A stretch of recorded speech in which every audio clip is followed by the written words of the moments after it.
Baseball Classic. You play for your country.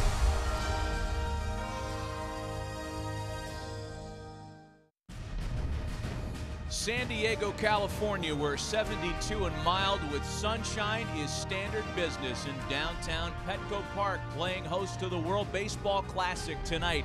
Superstars of Major League Baseball competing with and against one another in a way they've never done before. Welcome to this World Baseball Classic telecast on MLB Network, presented by Geico. Plenty of star power tonight as Team USA makes its San Diego debut against the All-Stars of Venezuela. The standings in San Diego after one game, Puerto Rico upsetting the Dominican Republic to open the bracket last night. 1-0 Puerto Rico, winless Dominican Republic, and the U.S. and Venezuela play their opener tonight. With that, we welcome you inside Petco Park with Hall of Famer John Smoltz, Matt Vasgersian. As we have come to expect in this tournament, John, plenty of star power between Venezuela and the U.S. Yeah, they are, and they got here with relief, right? They know they're going to get a chance to play 3 more games, see if they can go on to L.A. A lot of pressure on the first game. There always is. Try to bank that win as soon as they can, and then the strategy plays out in the managers from a variety of ways, who to get in, how to get them at bats, which pitcher out of the bullpen. A lot of things going on both sides for this first game. And a great pitching matchup tonight for U.S. and for Venezuela. Drew Smiley on the mound for the Americans. He was activated for this round off the designated pitchers pool. The new Mariner on the mound for the U.S. and the old Mariner on the mound for Venezuela. Yeah, this is going to be a good one. Felix Hernandez, of course, he's the king, and he's coming in here with the expanded pitch count to 85. Look for him to have all of his pitches working, where Drew Smiley is trying to check in and continue what the U.S. starters have done, and that's basically not give up an earned run. For the U.S., their lineup today features a handful of guys who are very familiar not only with Petco Park, but with Southern California as amateurs. No shortage of guys that have played here professionally and as amateurs. Nolan Arenado, Danny Duffy, Adam Jones, Giancarlo Stanton, Christian Yelich, all Southern California products. Well, that's got to be a lot of fun, and certainly returning home like you think in March. You're usually in spring training, so this is an opportunity for them to have a lot of fun and certainly try to help their team get up to a good start. Only one of these guys went to high school in San Diego, and he's standing by with John Paul Morosi. Thanks, Matt. Here with Adam Jones, Morse High School class of 2003. What does it mean to be playing in this tournament in your hometown? I mean, it's great. Obviously, it means that we advanced, and we're getting the second round playing, pool with Dominican, Venezuela, and Puerto Rico, 3 awesome teams. But it's great to be back home. I haven't been home in March since 2003 when I was my senior in high school. So it's different being here at this time, but it's great being here because, obviously I'm playing baseball, the game I love, and I'm being able to do it in front of my family and friends in the great city of San Diego. Petco Park, not known as a great place to hit, Adam, but it has been for you. 483 career average. What's been the key for you here in San Diego? I don't know. I just think it's, trying to put on for my city. I think that's just really what it is. I get my family and friends to come out here and support, and, people that I played baseball with years and years ago that just come out here and support and just give me that extra little energy and push. So I really hope that they could meet me everywhere on the road so I can hit 483 in every other city, too. Adam, thanks so much. Anytime. Matty, back to you. JP, thank you. Among the leaders for Team USA, Adam Jones. There's one player for Venezuela who, without question, sets the tone for their success. The 11-time All-Star, 4-time batting champ, and 2-time MVP, Miguel Cabrera. This guy's unbelievable. Can I just say for the record, I hated pitching against him, but I sure love watching him play now up here in the booth. This guy's swing, everything he does represents the complete player. I think he's the best offensive player over his time that he has spent in the big leagues, and for Venezuela, they're counting on him to get a little bit hot each game he plays. Yet to get it really cranked up in World Baseball Classic play, and the Americans hope that tonight isn't the night.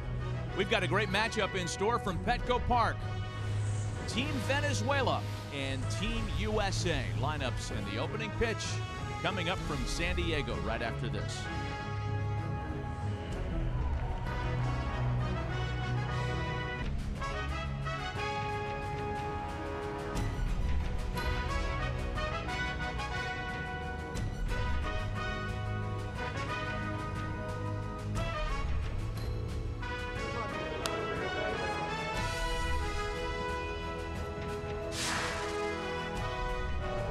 Welcome back inside Petco Park with John Smoltz and JP Morosi, Matt Vasgersian, getting ready for the U.S. and Venezuela. And manager Omar Vizquel aligns his star-studded Venezuelan squad this way. Jose Altuve, Martin Prado, and 11-time All-Star Miguel Cabrera right out of the gate. Victor Martinez is the switch-hitting DH tonight. Rougned playing third base, batting number 5. Kansas City shortstop Alcides Escobar bats 6th. Rocky Carlos Gonzalez, Ranger Robinson Chirinos, and Brave Ender Inciarte round out a very good Venezuelan lineup. Quite a bit for the 27-year-old Drew Smyly as he makes his World Baseball Classic debut tonight. Drew Smyly, fastball, curveball change. He'll throw a cutter every once in a while. I'm sure when you get to play your first time, you got a little bit of the jitters here in the second round. This will be his first start with Team USA. Jose Altuve ready to get us started tonight. 4 for 15 so far in the tournament.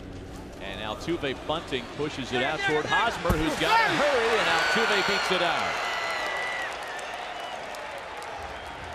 That's some way to settle in. A bunt single opens the night. Yeah, almost not fair with the thump this lineup has. He's seeing the infield playing back. He's got tremendous speed. Hosmer, best effort he could. That was the only play he had, trying to catch him on the foot or maybe catch the bag. And now Jose Altuve's wheels will be a part of the equation. Stole 30 bases last year with the Astros, a 2-time American League stolen base champ. And he's on base in front of Martin Prado. There are some big numbers that the Venezuelan hitters have put up so far in the tournament. Recall, they had to play an extra game down in Jalisco to qualify to get here. They defeated Italy in the tiebreaker game. In 4 games, Martin Prado 7 for 16 with 5 runs batted in. And he takes a strike. Yeah, they had to play catch-up ball. That's the one theme that they'd like to change this second time around. They really got behind, and it changes your approach. It changes the stress value of being down by 5 runs and 6 runs. They would certainly like to get the lead and let King Felix pitch with the lead. Stare down between Smyly and Altuve. There's a fly ball swatted out to shallow right end. Rue McCutcheon's out there tonight for the Americans, and that's the first out of the game. Well, for Drew Smyly, here's the points I think in what looks like, you know, maybe 4 innings. Check in. You're part of the team now. Do your part. Continue that momentum the starters have had, and then get that curveball going. It's an excellent pitch. It'll keep the timing of these great hitters off of the fastball, and see if you can give them 4. 4 innings would be huge for Jim Leyland, as more than likely Drew Smyly will not go north of 60 to 65 pitches. Here's Miguel Cabrera now. 4 for 15 with a home run so far in the tournament. The 11-time All-Star, without question, not only their leader on the field, but their leader in the clubhouse as well. In visiting with Venezuela's manager Omar Vizquel today, he confirmed what you might have guessed, that Cabrera sets the tone and everybody kind of falls in line accordingly. A high strike call, and it's 1-1. Well, you saw the 1 home run. No bigger time to get a home run than when you're down 2-1 in the 9th in an elimination game. That home run tied the game. As you see this fastball in the inner quadrant of the strike zone, and then they went on to score what ended up being 2 more pivotal runs to win by 1. 1-2. There is something of a Michigan theme here. Not only am I seated next to a Michigan man, but this whole Tiger story is really out there for this matchup between Venezuela and the U.S. You got Jim Leyland managing the Americans, former Tiger Drew Smyly on the mound, current Tiger superstar Miguel Cabrera at the plate. Current Tiger first base coach Omar Vizquel in the other dugout managing for Team Venezuela, and a Tiger on deck to boot in Victor Martinez. Tiger playing second base. Did you say that already? I didn't even catch that. I didn't get Ian Kinsler. You're right. I mean, we keep going. Alan Trammell's a part of the coaching staff for Team USA. Detroiters are proud tonight.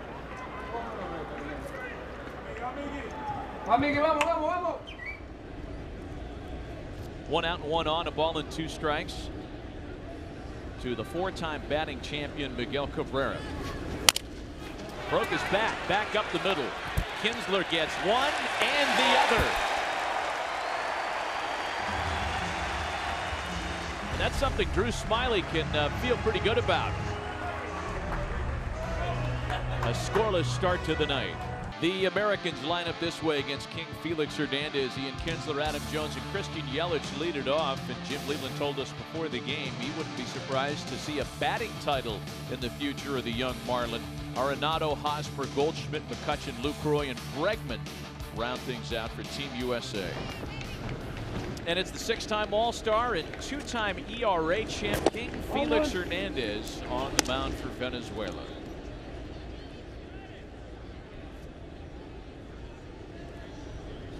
.51 pitches in his opening performance in the first round. We were told before the game he's good to go to the max pitch count into the 80s here today.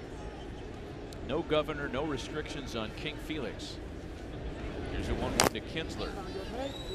Well, he's got everything. He's got a 4-seamer, 2-seamer, a changeup, a slider, curveball, even a cutter every once in a while, but that changeup acts as a split finger fastball.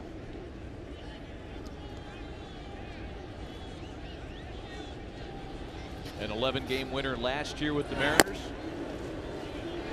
As he goes even now to Ian Kinsler, 2-2. As much as I like watching Cabrera hit, I've loved watching this guy over his career pitch. He is absolutely a workhorse. Unfortunately, has not been able to pitch in the postseason.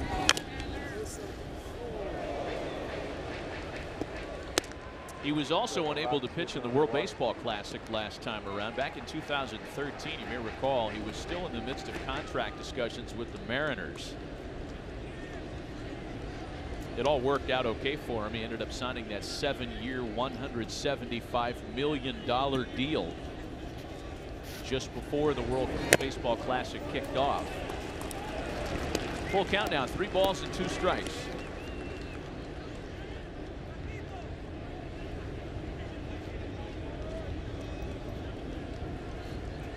Pitched in the event in 2009 and 1 appearance already this year. And he strikes out Ian Kinsler, 1 away.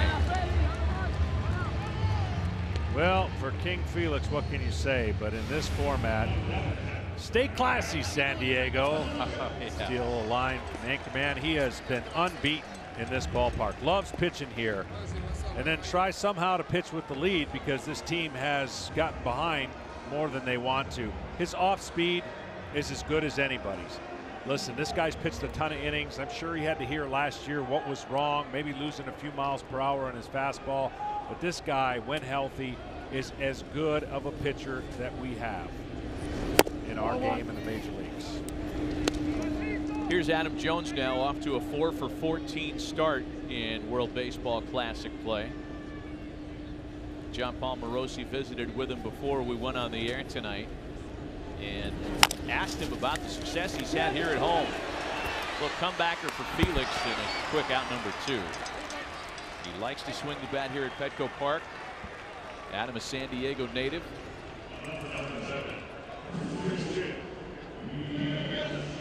Two quick outs for Felix. And that drew the attention of Omar Vizquel and his training staff. They're coming out for a visit. Yeah, when you make a play like that, you take for granted you're throwing from a standstill, putting a lot of pressure on your hamstrings to make that play. It's not getting over there. It's once you plant and throw. So he makes this play. Watch him just get over right there, and then he plants and throws. That little movement right there, it seems innocent. But you could tell there was something he didn't like in his lower half. And it would be a shame if he's not able to continue on a play like that. But it looks like everything's going to be fine. I think Jerry Dipoto and his staff in Seattle would think of words other than shame That would be a grave concern. It's rare that a guy doesn't throw a pitch to see if he's okay. He just went through the motion without a ball in his hand. And then he took off what I thought the hitters were going to finally say, hey, you can't have that on your arm, on your wrist.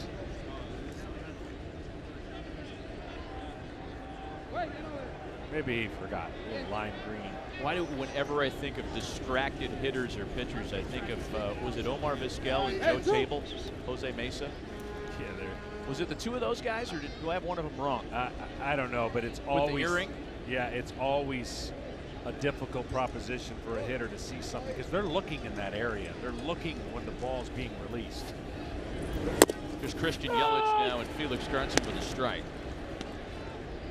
Yelich has been the Americans' hottest hitter so far in this event, 5 for 10 with a pair of doubles, and when you consider he didn't even play in the opener, he has really made a statement in a very short period of time.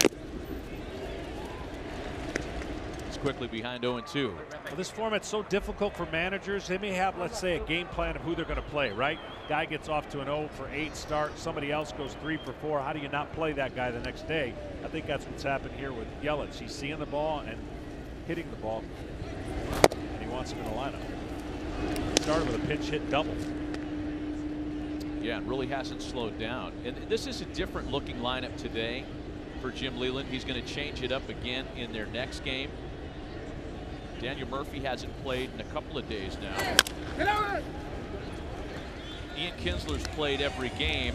He'll sit in the next one, and Josh Harrison's going to get a start at second base. But Andrew McCutchen is back in there tonight.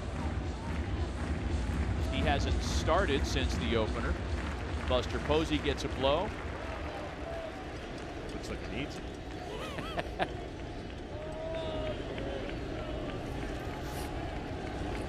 1-2 to Yelich. He checks it. But Venezuela, left side of the infield, was already coming into the dugout. Well, he can go to every quadrant, Ken Felix Hernandez. You see a backdoor breaking ball right there. He throws the changeup down. The fastball moves on his two-seamer.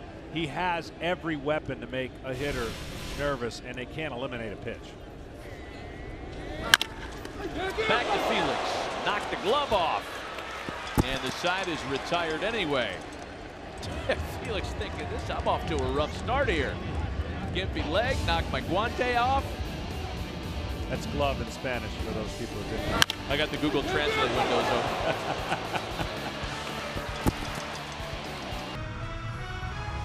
This World Baseball Classic telecast on MLB Network is presented by Geico. 15 minutes could save you 15% or more on car insurance. And sponsored in part by Best Western Hotels and Resorts. Go get rewarded now at bestwestern.com. And by the all-new Alfa Romeo Giulia. Scoreless through an inning. Victor Martinez leads off for Venezuela. Plenty of experience here. Former Tiger teammates. Martinez, Odor, and Escobar here in the Venezuela half of inning number 2.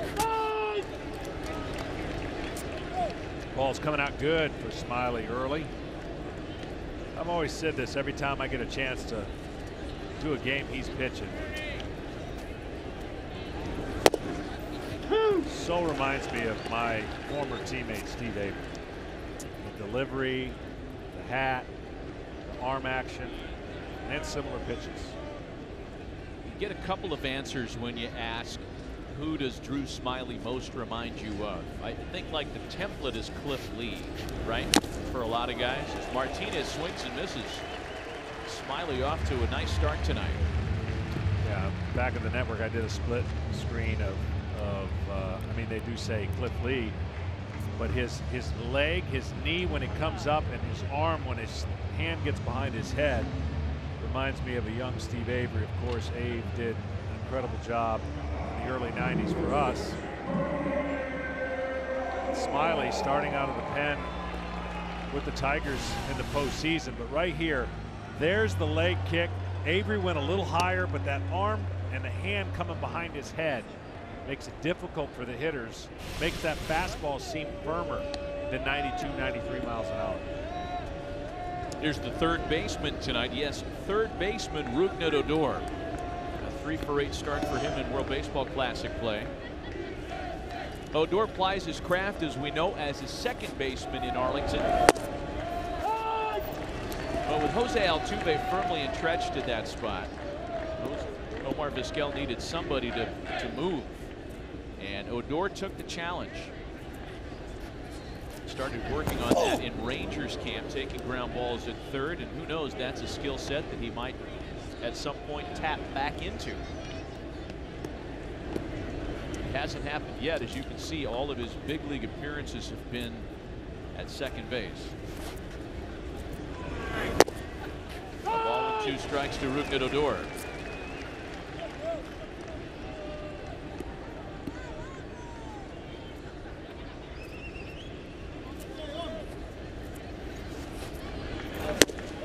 A wave and a miss, and Drew Smiley off to some kind of start.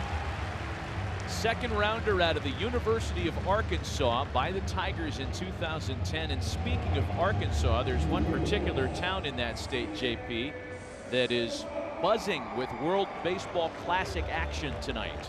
A huge night, Matty, a huge night in Maumelle, Arkansas, especially at the Beef O'Brady's, which Drew co-owns with his father, Todd. You see the jersey there from Drew's time with Team USA in the 2011 Pan Am Games, and also his high school jersey hangs on the wall there. Matty, I spoke with them at the great Beef O'Brady's earlier today and was told happy hour all night long, 79-cent wings all evening for the great people of Maumelle, Arkansas. If you're anywhere near Maumelle, get in the car for the cheap wings and the cold beers. Beef O'Brady's. All right. Alcides Escobar, the batter, and not only does he break a bat, he loses half of it as well. It's 0-1 to Alcides Escobar, who is becoming known as Mr. Reliable around Kansas City.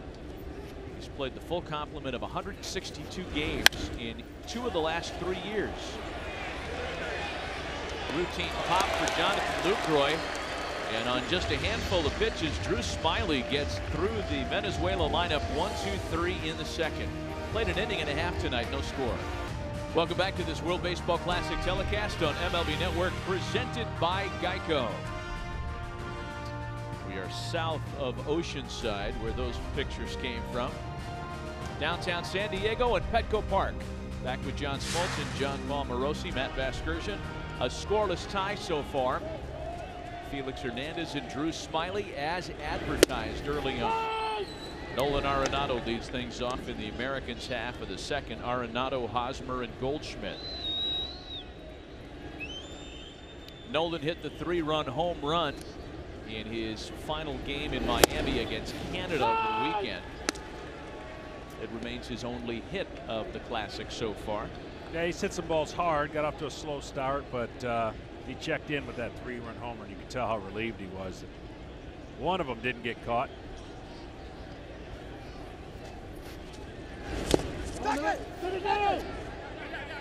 And he goes around on the 0-2 pitch on the appeal, so Arenado a strikeout victim to start the second.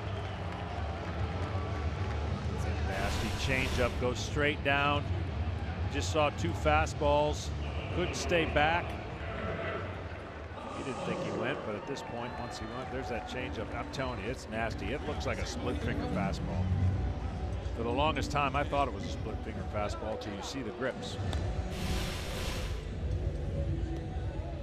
4 up, 4 down for Felix, including a couple of strikeouts. And now a guy who's had some success against him in the past. Eric Hosmer, 5 for 15 during the Major League campaign against Hernandez.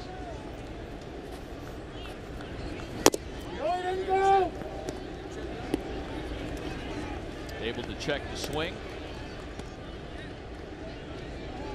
Hosmer's had some success in this ballpark as well, something that not everybody on the field tonight can claim. Not an enormous quantity of at-bats. He's 9 for 22 here in this ballpark. And by the way, this was the site of his All-Star Game MVP accolades just last summer.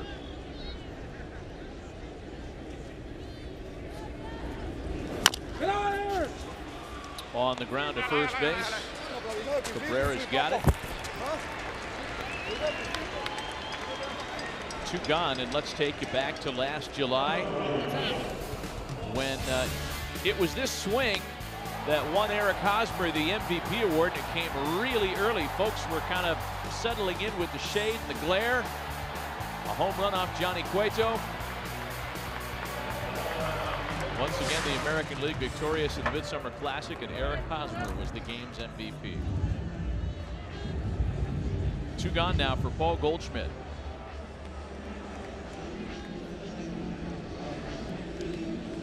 Paul Goldschmidt, superstar that very under the radar. Yeah, I would agree. Felix is matching Drew Smiley in terms of minimal pitch counts here. 6 up, 6 down in 22 pitches. We are scoreless in San Diego.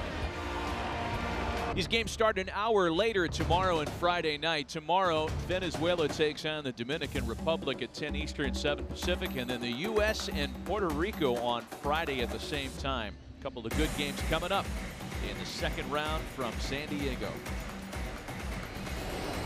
Well, Drew Smiley has been super efficient to start tonight. He has worked to the minimum. He struck out a pair. He's thrown 17 pitches.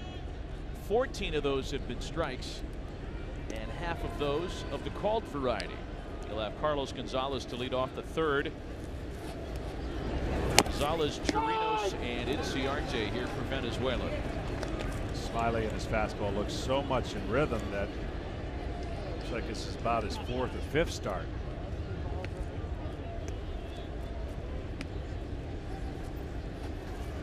Gonzalez 5 for 16 so far in the tournament.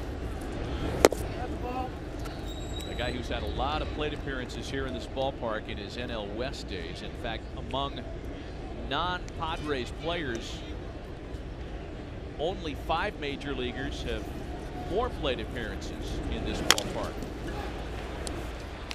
The thing that's so unique about this tournament and so difficult to predict, we know about the stars, we know what they did the year before, but you never know how they're going to do in this early format in their early spring. So some pitchers are on their game, some relievers come in or locked in, some hitters are lagging a little bit. They need more at bats, they need more pitches seen. So you never know from player to player who's going to get off to the good enough start to help their team move on.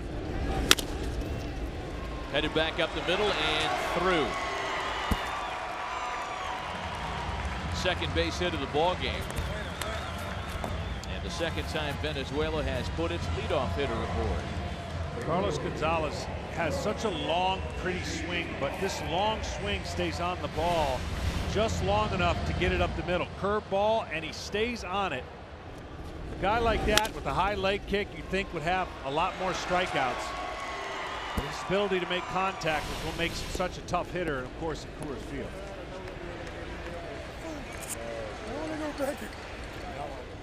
So Gonzalez aboard now for the catcher Robinson Chirinos. Chirinos handling the catching duties tonight, and the majority of them moving forward in part because of the injury sustained by Sal Perez earlier in the tournament. A real hold your breath moment for Venezuela, for Kansas City, for all of Major League Baseball. And the good news was, after it looked bad with him limping off the field, speaking of Perez, it was a knee strain. And the Royals hope to have him back on the field as scheduled for opening day. That's inside. A ball and a strike to count to Robinson Chirinos. In the meantime, Chirinos will see perhaps a little bit more duty than he had bargained for. And that's okay with him.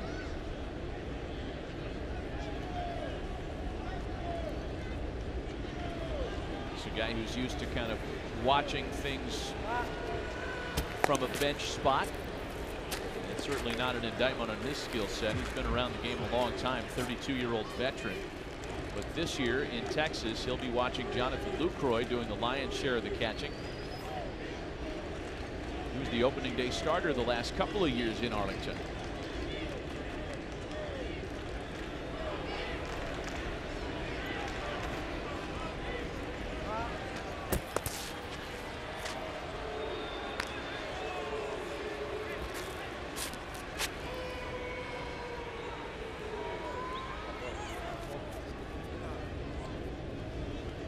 Ball and a strike to count to Chirinos.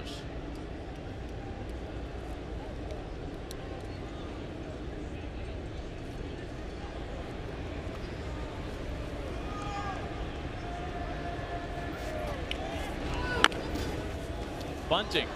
That's going to be trouble. Smiley's got to get there quickly, and he airmails the throw. Gonzalez into third. A perfect throw, and it would have been close. As it turns out, the high throw means runners at second and third, and nobody out.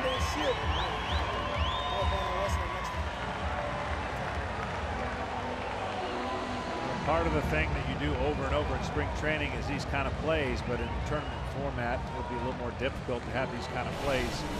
He gets there fine, a perfectly executed sacrifice bunt. That was the first goal that Chirinos.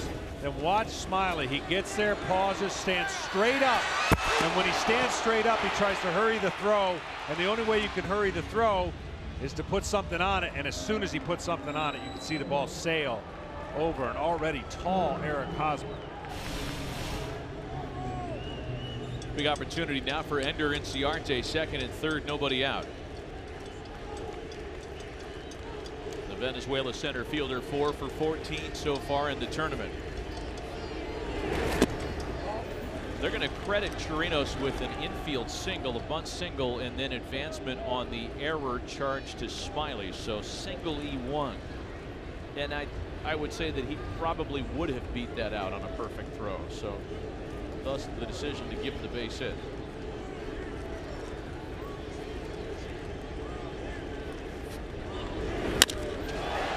Inciarte with a drive to center field. That'll be enough to get a run in as Gonzalez comes in to score, and Venezuela is the first to get on the board tonight.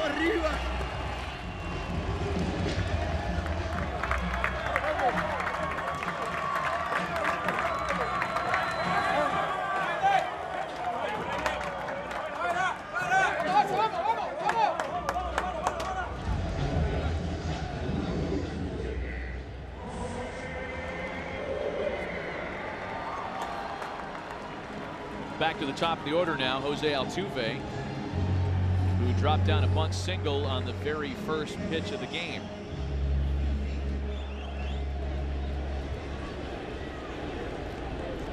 Guys who win multiple batting titles, as Altuve have the ability to collect their hits in all kinds of ways.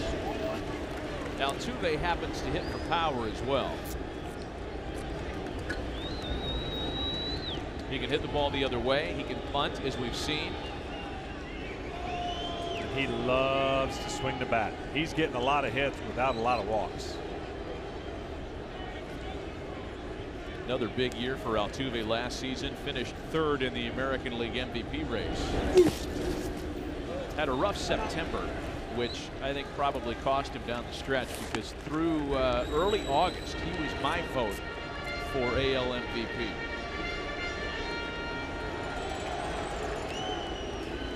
He's already accomplished so much at the age of 26. Just think about what he's accomplished for a diminutive player at 5'6", a generous 5'6", might I add. The Astros signed him when he was 16 years old. He wasn't any bigger then, that's for sure. Can you imagine the leap of faith that you take when you sign an international player who's small at 16? Somebody saw something there that they liked. That somebody is pounding their chest. He should be. He sure should be. One of the best in the big leagues. Straightened up on a strike. You know, the Astros were actually one of the first teams in baseball to really blaze a trail from a scouting and development standpoint in Venezuela.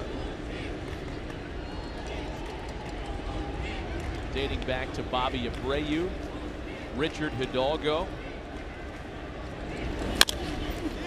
And Altuve swats a fly ball into right. McCutchen has it for route number 2. As the story goes, there was an oil executive under the employ of the Astros who had a very keen eye for talent.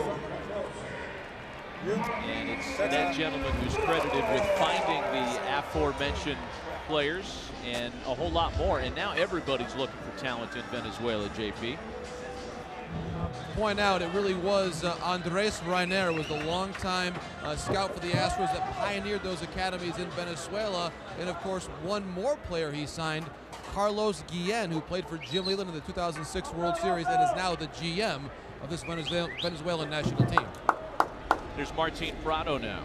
A run in with two away rather, and a runner at second base as Prado takes a strike.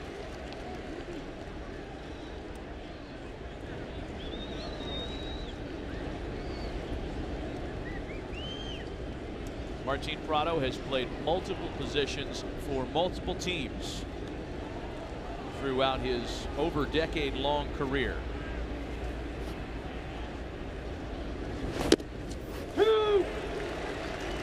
There's a unique way in which he approaches the plate. His first move sometimes looks like he's bailing, but he keeps his hands back, and he's one of the best high ball hitters you'll see. He can go to right field with the best of them. He's become that complete player. I know that you mentioned he's played for a few teams, but what an asset this guy is, and the fact that he is very versatile.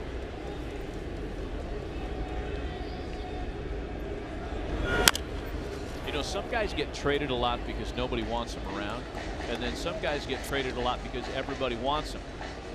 And I think Martin Prado definitely fits into that latter category. Been traded 3 times in his career. And it's funny too, because early on it was felt that he could hit but not maybe have a position, and now he's got multiple positions.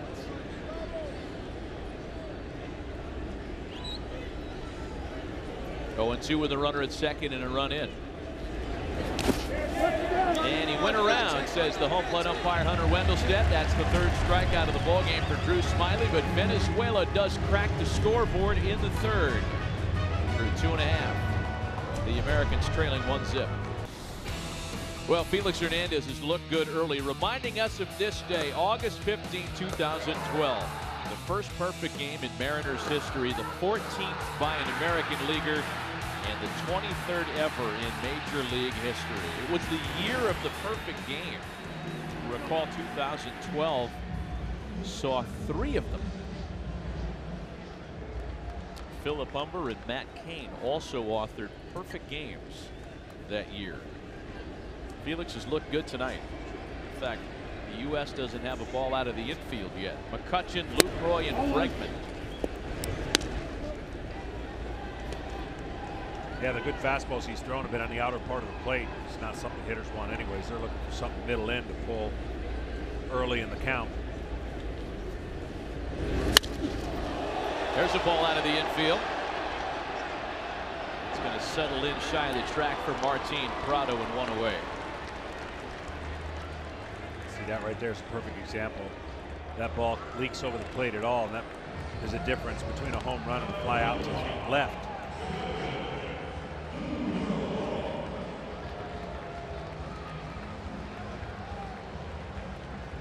Seven up, 7 down now for Jonathan Lucroy. They've been quick at-bats tonight, too, which bodes well in terms of the pitch count. 80 pitches is the lid in this round. Based on the way Felix got through the first 2 innings, I mean, that could get him into the 7th inning tonight. Jonathan Lucroy looking for his first hit in the World Baseball Classic this year. And this is not one of his favorite venues. He's just 5 for 14 in his career at Petco Park. That makes this his worst ballpark by batting average in all of baseball. 5 for 40, that is. I was going to say, I'll take 5 for 14. Yeah, that wouldn't be so bad at all, would it?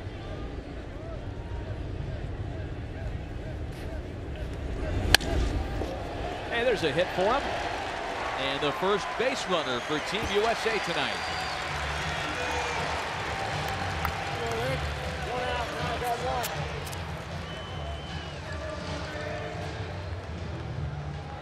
So now from spectator to starting shortstop, that'll bring in Alex Bregman. And JP, clarify that for us, would you? Matt, there are many great things to do in the beautiful city of San Diego, but on his off night, last night, I have it on very good authority, Matt, Alex Bregman bought a ticket and watched the Dominican Republic and Puerto Rico play the WBC right here last night. Section 107. Sources tell me, Matt, this is actually true. He'll learn. Not the fact of watching the game, but buying the ticket. He's young. You know what? I think in buying a ticket and, you know, just showing up and watching as a fan, it was the only way to avoid the curious line of questioning presented by intrepid reporter John Paul Morosi, who would have badgered him into submission had he known he was here last night, JP. He was avoiding you. Matt, I think we would have had an in-game interview with Bregman breaking down both teams, scouting reports. He's probably there. He probably has notes ready to go for later in the week when the U.S. plays those two teams, Matt. I think we are probably, in that respect, my friend, kindred spirits. Well, we'll tap into that for sure a little later on. Bregman behind here, 0-2. Trying to deal with the USA's first base runner. He's got Lou Croy aboard with one gone. There's so many people in Houston that are so high on Alex Bregman. Of course, he won't be playing much shortstop once the season begins because Carlos Correa has that locked down for the immediate future.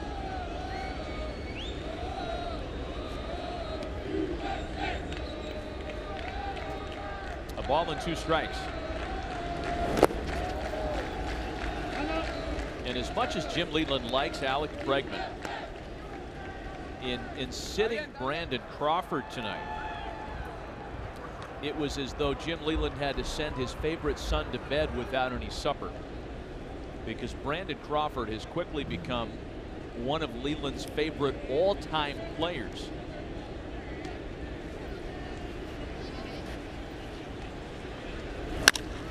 And Bregman cashes in. Back-to-back one-out singles.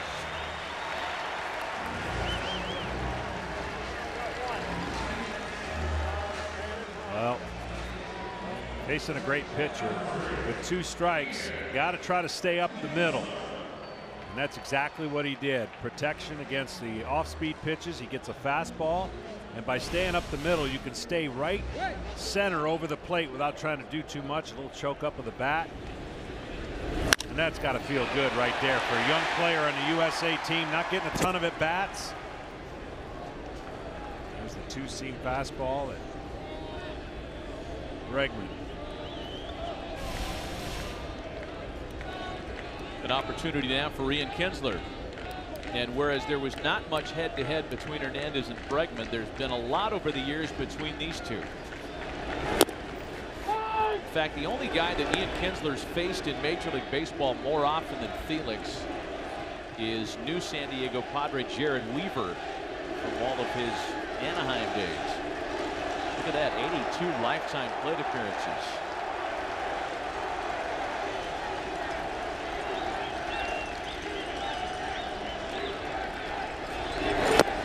Base runners aboard to put a little energy in the crowd. A ball and a strike now to Ian Kinsler. That's such a great pitch, and it was so good that I think it fooled Kinsler. I don't know if that was a great take per se, because a fastball away, it's rare you see a changeup in. He's commanded the glove side of the plate, meaning his glove side of the outside part of the plate, and then this changeup just buckles down. Had such great late movement.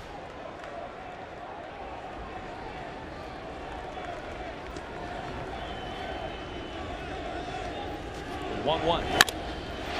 Kinsler has a base hit. Lucroy's held. 3 straight one-out singles have loaded the bases in the U.S. third. Yeah, Lucroy didn't get a great jump because the ball was hit in the hole, and he is a catcher, so let's watch this play as it develops, and he kind of gets going there, and at that point, he knows he's got to be held up. Willie Randolph taking no chances.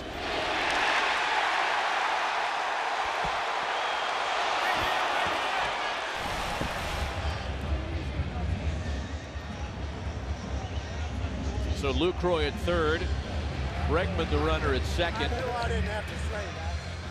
And after the third straight single, Ian Kinsler at first, and a big opportunity now for Adam Jones. Just to remind you of the numbers, this is the ballpark where Adam Jones has had his biggest offensive overall line. And if you take his home yard of Camden out of the equation, here at Petco, he's almost a .500 hitter for his career. I'm always intrigued in these situations when a team gets 3 straight hits and the bases are loaded, less than 2 outs. As a pitcher, you're trying to gauge whether or not the hitter's going to be aggressive on the first pitch. That's how you choose your first pitch with runners in scoring position. And Adam Jones has been pretty patient on the first pitch so far. Felix gets in front, 0-1.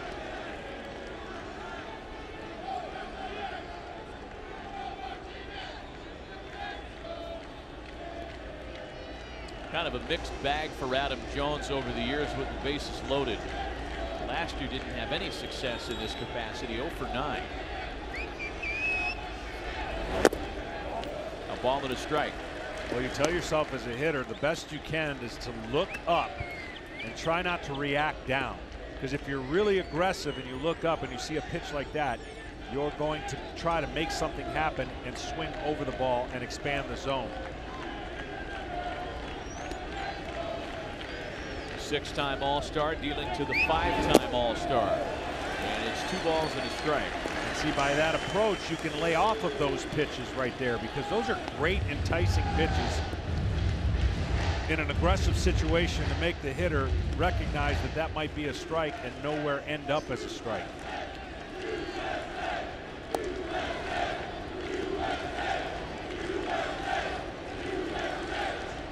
Singles by Lucroy, Bregman, and Kinsler with 1 away have loaded the bases. And it's 2-2 to Adam Jones now.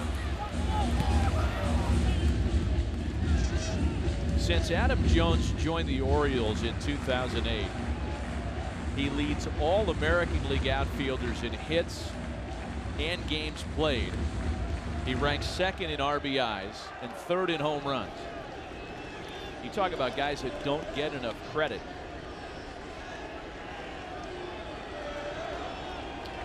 Two of the game's elite performers in a high leverage situation here.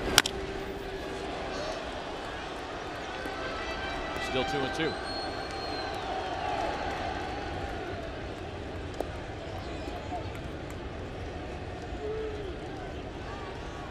Christian Yelich waiting on deck. Venezuela scoring in the top of the inning on the Ender Inciarte sac fly.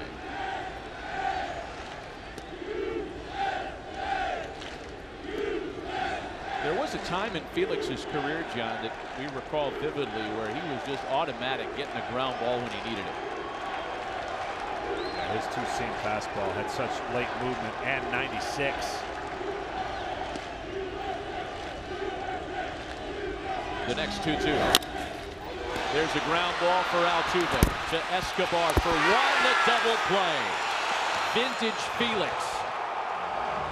A well-timed ground ball to get him out of trouble in a bases-loaded spot. He played 3 complete at Petco Park tonight. Venezuela on top of Team USA, 1-0. Welcome back to this World Baseball Classic telecast on MLB Network, presented by Geico.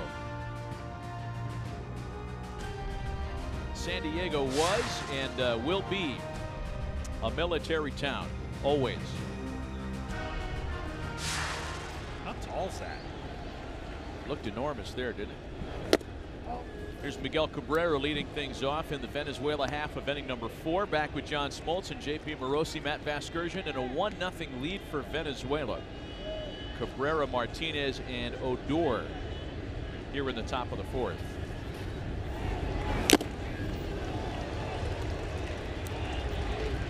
Well, Drew Smiley was able to dial up a double play ball off the bat of Miguel Cabrera to neutralize a threat in the first. Felix Hernandez had one of those as well to get himself out of a bases loaded spot last half inning. know, last year getting a chance to talk to Miguel Cabrera in spring training, I just asked him, you know, what's his routine? What is he like? He says, I want to experience it all in spring training. I want to get jammed. I want to break my bat.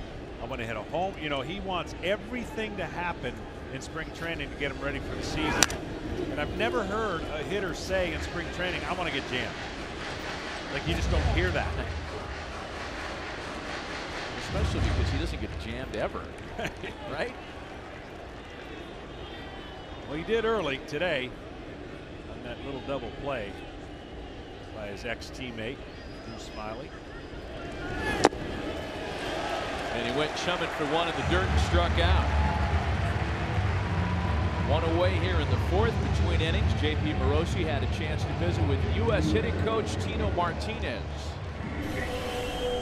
Tino, you have 4 World Series rings. How does this compare?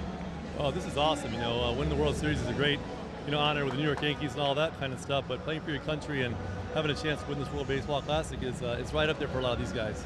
Christian Yelich, a hitter that you saw earlier in his career there in Miami. How have you seen him develop now over the years? Well, he's always been a natural hitter. The first year over there in 2013, he could just hit, flat out hit. And over the last couple of years, he's developed into an all-star, and he's going to be one of the great outfielders of all time.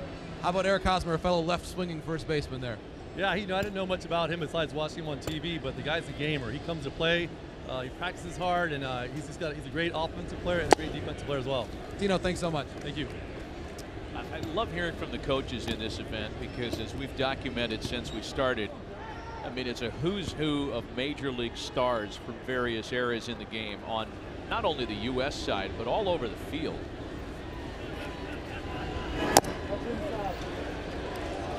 Yeah, because really, for the most part, they're grinding away in their respective teams in spring training, and they've got their different areas that they head over and are wanting to prepare their guys for the long haul of a Major League Baseball season. This is a little break and appreciation for guys they see from afar. 2 balls and 2 strikes, the count to Victor Martinez. Magley Ordonez is here on the Venezuela coaching staff. It's like tiger time today everywhere you look.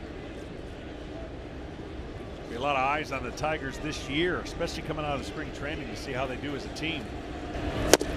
Swing and a miss. How many times have Miguel Cabrera and Victor Martinez struck out back-to-back ever? In a whole season, I'm going to guess no more than 4 times. I'll take the under on that, as a matter of fact. That would be impressive if it's under 4. It'd be impressive if we could get the answer. It's being efforted by the great Keith Costas and our editorial research staff as we speak. Man, Drew Smiley's got it working tonight. 5 punch outs for him now. Rougned Odor, who struck out back in the second. Yeah, he's only made 1 mistake. He got to that bunt just a little too slow, and when he went to throw, stood up and created the opportunity for them to score with his throwing error. Still an unearned run, so the starters have yet to give up an earned run for the USA team.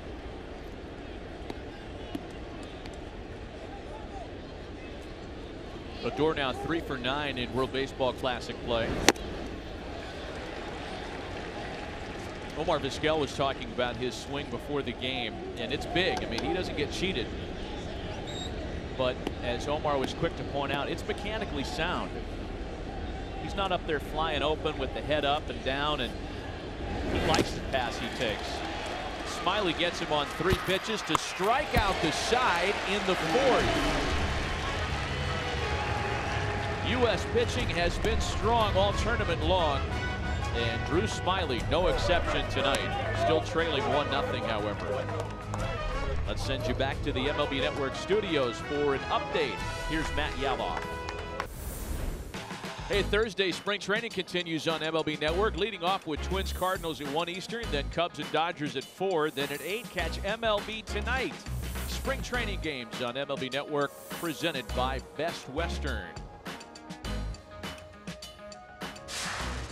I guess those are still going on, aren't they? Hey, we've kind of lost track, at least speaking for myself. I mean, this is we are all in for the WBC here, and will be until it reaches a conclusion next week in Los Angeles. Christian Yelich, Nolan Arenado, and Eric Hosmer here in the U.S. 4th. Well, we know half of the field there for LA, John. Yes. As play has closed at the Tokyo Dome. And Japan and the Kingdom of the Netherlands are moving on to the semifinals, which begin in Los Angeles on Monday. 2 of the 4 teams from this bracket will join them. 1 and 2 to Christian Yelich. Of course, where they play, they had to start a little bit earlier to help them out with travel and getting the 2 teams to the necessary venue.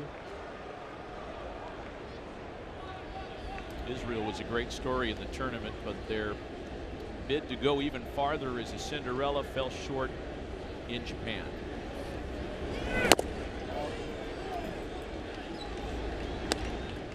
Two balls and 2 strikes, the count to Christian Yelich. The 2 teams that qualified to move on, Japan and the Kingdom of the Netherlands, they'll be staying sharp in the Cactus League. And they'll play some exhibition games against spring training clubs. Ground ball the other way for Odor, and 1 away. Between innings, J.P. Morosi visited with Venezuela manager Omar Vizquel. Omar, a very different Felix than last time out, huh? Well, yeah, he's attacking the hitter now. His sinker is working. He's keeping it down in the strike zone, and that's what I'm expecting from him today. How happy are you, Omar, to see Ender Inciarte get credit for what a complete, terrific player he is? Well, we got a lot of great guys here. Ender has been one of those spark plugs that we got. I can use him as a leadoff spot. I can use him in a lot of different situations. He's a bonner. He can hit the ball, play contact, and you know, one of those guys that you don't realize how heavy he can be in your team. Really excited to have him in mind. Omar, thanks so much. Thank you. You know, when we visited with Omar today as Nolan Arenado takes a strike, he was very candid, expressing his desires to us to manage. Yeah, definitely. That was the one thing that I think this experience has led other managers, believe it or not, through World Baseball Classic to become Major League Baseball managers. And Arenado lines right to the center fielder Inciarte. And he was candid about the process and learning from everybody that he's been around, from his current manager with the Detroit Tigers to the manager he's managing against, Jim Leland. Of course, to his left, Eddie Perez, who's with the Atlanta Braves. One of the best pair of hands catcher you'll ever get a chance to throw to. 2 out, bases empty now for Eric Hosmer. Yeah, Omar told us that in his time around the Tigers, he's just soaking everything in. Of course, tonight he could just tell the guys, hey, this is how you beat Drew Smiley, guys. Here's who you're facing. Just do like I did back in 2012. Got him in the Grapefruit League. And by the way, that was the last home run Omar ever hit as an active player. Hosmer with a drive out to right center field. That ball's hit a bunch, but it's going to die for Ender Inciarte. Oh, man. Petco Park in March. Marine layer, heavy air. You got to crush a ball to get it out of here tonight. Still 1-0 Venezuela. Get up for something good this season with MLB Central. Join Matt Vasgersian along with Mark DeRosa, Lauren Shahadi, and special guests for your leadoff look at the day in baseball, plus all the news that's central to the game. MLB Central presented by Hyundai. Returning Monday, April 3rd on MLB Network. You will be entertained. You will be informed. This is something you cannot miss. Thanks for the endorsement there, John. I didn't realize it was coming up so soon, though. It's right around the corner. Alcides Escobar leads things off in the Venezuela half of the 5th. Escobar, Gonzalez, and Chirinos, a 1-0 lead for Team Venezuela. It came courtesy of a sac fly by Ender Inciarte back in the 3rd. Drew Smiley and King Felix have been splendid tonight. The quality of the pitching performances as the tournament kind of winds its way to Los Angeles has been getting better and better. We watched a well-pitched game last night between the Dominican Republic and Puerto Rico, and just a 1-0 game here tonight.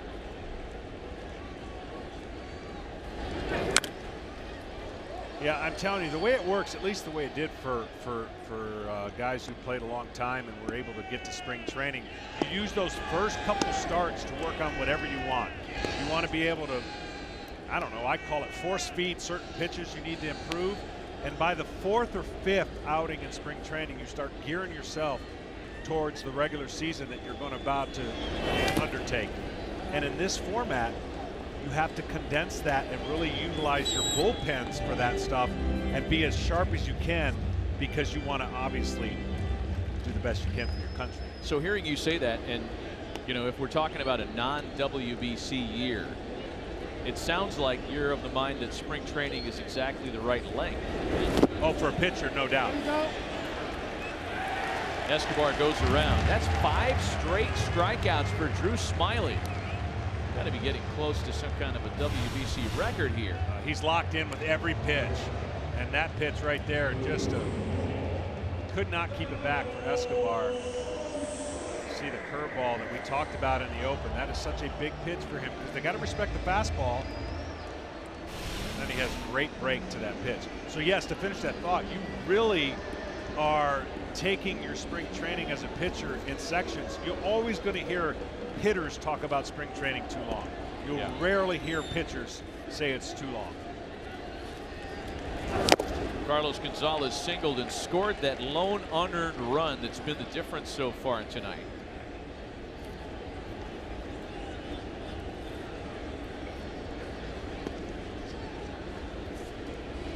Gonzalez entering the last of a 7-year deal in Denver. He's going to hit free agency entering his age 32 season. He's had his name kicked around in trade talks for the last couple of years.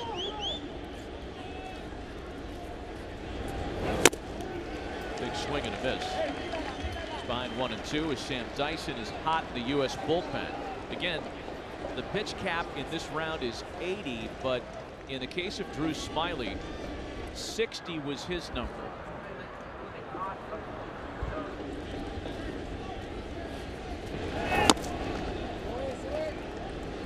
Looking more and more like Carlos Gonzalez will be his final batter, and Jim Leyland will maybe a little bit reluctantly have to make a mid-inning pitching change.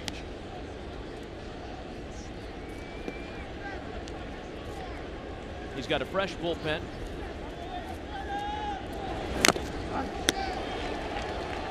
Still 2-2 to Gonzalez.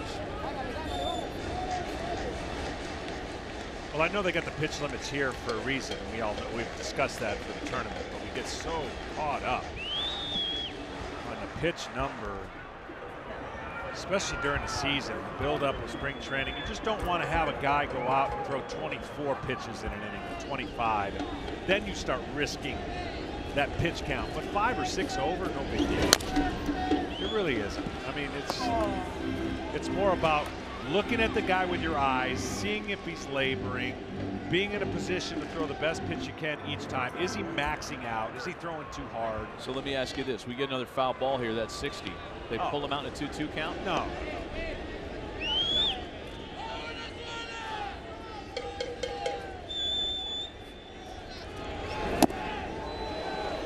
Full count. Oh, Jimmy's getting nervous.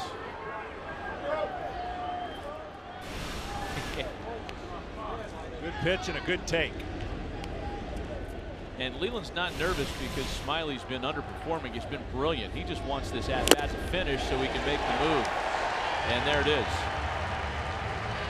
Drew Smyly ends his night with 6 consecutive strikeouts. And folks in the ballpark who may be wondering about this don't have access to hear what we're telling you, but 60 was the number. This was the plan all along. So regardless of how good Smyly was here near the end, he has reached his own max number. Man, what a performance. Scary lineup, the Drew Smyly, all but completely neutralized. Best performance of WBC, eclipsing Kitana. And Stroman? And Stroman.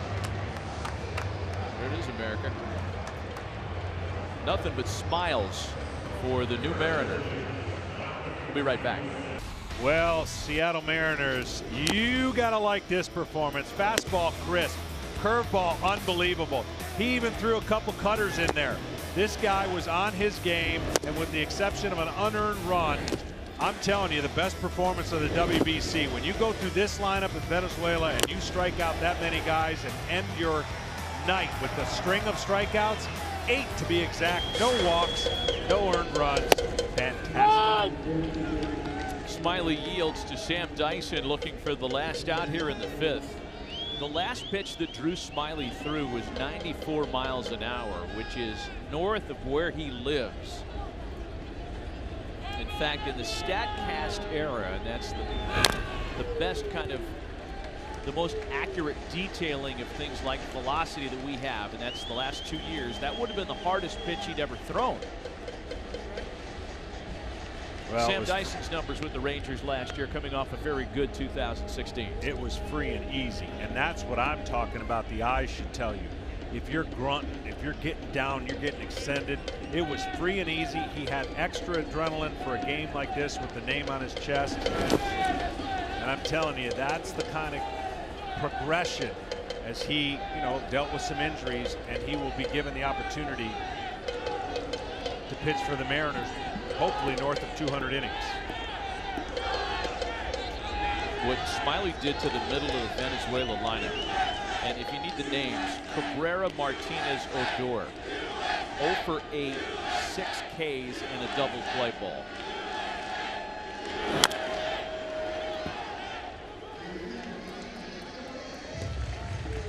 A ball and 2 strikes, the count to Robinson Chirinos. You know, Jim Leland would be one of the few guys that could say, I saw it coming. I knew it. I mean, he gave Smiley huge confidence when he was a young pitcher. Put him into some big spots early in his career.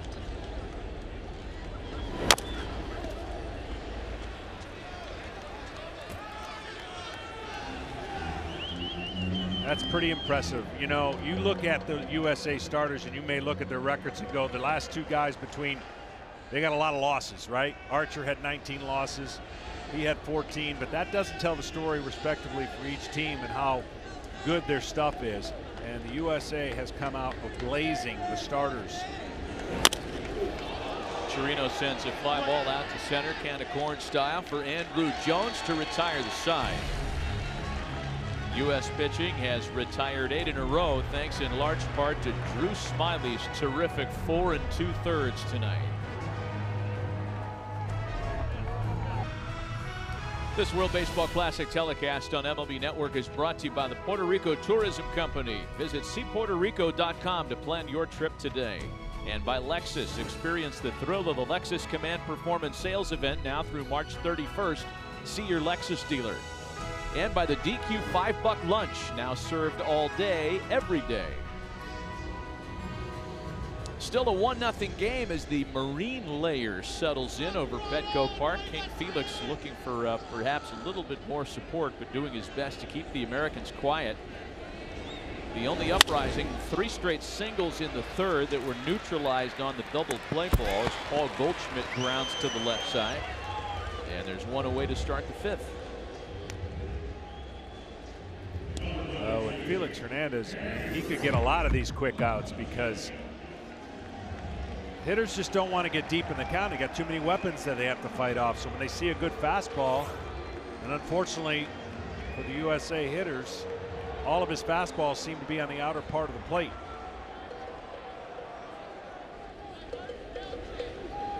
Here's Andrew McCutchen now, 0 for 3 so far in World Baseball Classic play. Talked a little bit about this ballpark last night. Built in 2004 and then reconfigured to a degree a few years ago. I think the folks that ran Padres baseball at the time, though everybody kind of admires and respects a 2-to-1 pitcher's performance, there were just too many of them here for the taste of these folks, and they brought the fences in. It has added to the runs per game equation here. one thing that's not going to change is the fact that the air does get really heavy here in the spring, even in the early summer. I loved it here. I love pitching here. I love coming here. The old stadium, the new stadium. I'm glad they moved it in after I was done. Well, the numbers don't lie. Is this right? You got a .31 ERA in this ballpark? I wouldn't have guessed that, but man, you did like it here. Big swing and a miss by McCutchen. And strikeout number 3 for King Felix. He's retired 6 in a row now since the bases were loaded in the 3rd. tried to go in, but instead that cutter elevated.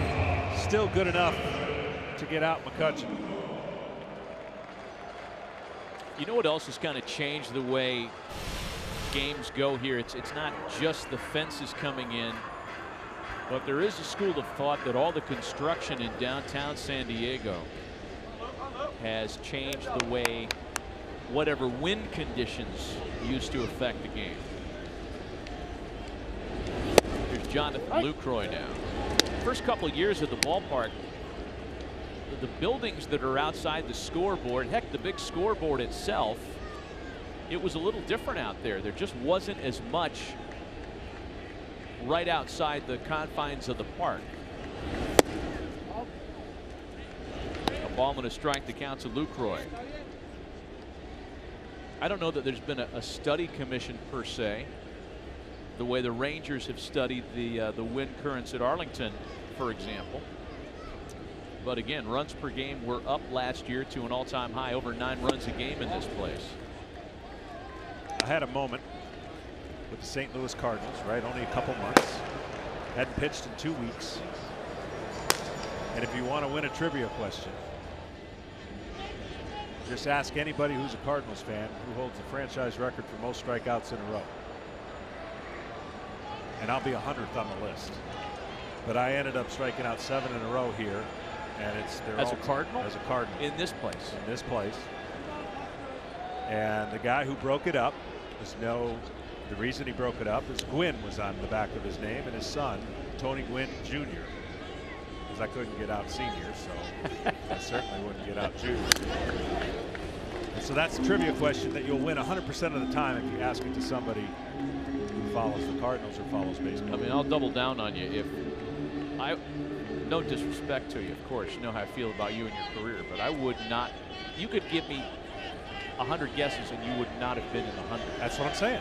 Exactly. Yeah. No chance. When they told me, I was like, it's got to be a misprint. You were at Cardinals record holder. Yeah, my first start with it. Did you consider the Cardinals for your Hall of Fame cap? If I wanted to move.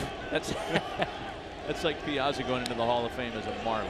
That's just, no, not going to happen. Reggie is an Oriole, even though Reggie should have gone in as an A. Anyway, I digress. Full count to Jonathan Lucroy, 3 balls and 2 strikes. Felix trying to get the side in order. A bouncer up the middle.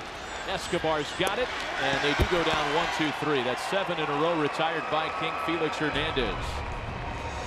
It is a pitching and defense night at Petco Park on this evening. We played 5 complete to the tune of a 1-0 ball game. Follow every pitch of this year's World Baseball Classic live with the MLB.com at-bat mobile app. Download MLB.com mobile at-bat today. It's your #1 app for live baseball. And join Major League Baseball in the new era as we celebrate opening day. Make sure to wear your cap on April 3rd. Share a photo on social media using the hashtag #CapsOn. Tune into all the opening day action April 3rd on ESPN, MLB Network, and MLB.com. Still a 1-0 ball game. Ender Inciarte leads things off, as it certainly looks like Felix Hernandez is done for the game after being bear hugged down there. But Felix was just outstanding today. Yeah, done after 5 scoreless innings. A little bit of caution in the first inning when he made that play, and they ran out there. Didn't seem to bother him one bit after that. Sam Dyson, meanwhile, in relief of Drew Smiley. Gets the ground ball off the bat of Ender Inciarte for out number 1. And speaking of the starting pitcher tonight for the U.S., a brilliant game, a brilliant exit as he struck out 6 in a row. And is he standing by with JP? Do I have that right? Yeah, JP, take it away. Thanks, Matty, and we're here with Drew Smiley. And Drew, so tell us, when was the last time you struck out 6 in a row? I don't know. I couldn't tell you that. Just trying to fill up the zone, attack, go right at guys. I mean, I know I have a limited amount of pitches, so just wanted to leave it all out there and go right at them. So Jim Leland, Jeff Jones, they trusted you in the World Series when you were a rookie. What did it mean to deliver this huge performance for them here tonight? I mean, this is huge. This is a lot of fun. It feels like a playoff game, you know, honestly. I mean, everybody here dedicated their spring training to come here to win, to compete, you know, and we care about this and we want to win. So I wanted to go out there and give my best effort for the team and for USA, and, you know, I thought I pitched pretty well. Your parents, Todd and Tony, are here. Your fiance, Erin, is here as well. What does it mean to share this experience with them? This is great. I mean, they didn't want to miss it. They flew out here right away when they knew I wasn't going to pitch in Miami, and it's awesome to have family here to support you. So, Drew, we have to ask, what's the scene like right now at the Beef O'Brady's in Maumelle, Arkansas?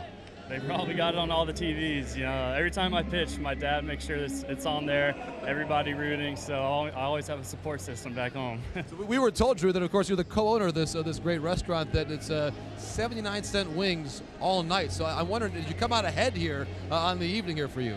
I hope so. Me and my dad went in on it together. You know, he runs it day to day. He takes pride in it, and you know, hopefully everybody back there is having fun watching the game.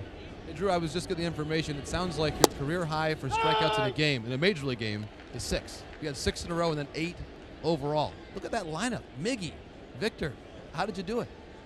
Just getting ahead, trying to go right at him, you know. I was pretty fresh. I mean, my last start was like 9 days ago, so my arm felt good, and I think my fastball played up a little bit today, and I just wanted to go right at him, attack, and try to hit my spot. So Miggy's pretty impressive, but I was happy to get him out. Drew, thanks so much. Thank you, appreciate it. Matty, back to you. All right, JP, nice stuff. And let me tell you, Sam Dyson picking up right where he left off, having retired 4 in a row on his own, as Martin Prado looks like he got into first base a little gimpy. We'll make sure we come back and update you on his status in a 1-0 game in San Diego. There is a new season on the way, and MLB Network is bringing you 11 live opening week games, plus live look-ins and analysis from the best in the biz on MLB Tonight. Opening week coverage presented by Best Western beginning April 2nd right here on MLB Network. Well, a little concern now for Team Venezuela. This is what happened to Martin Prado to end the inning.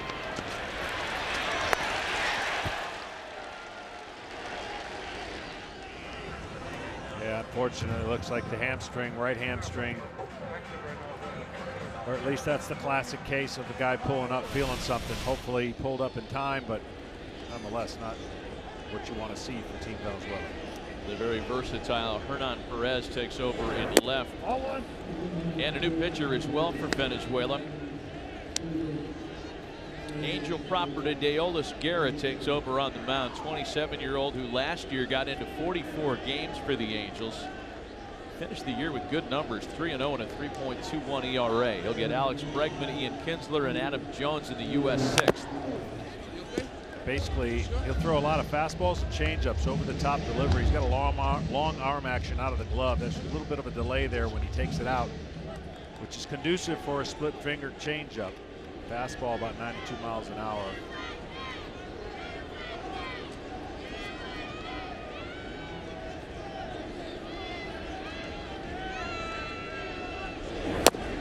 On the corner to put Bregman behind 1-2.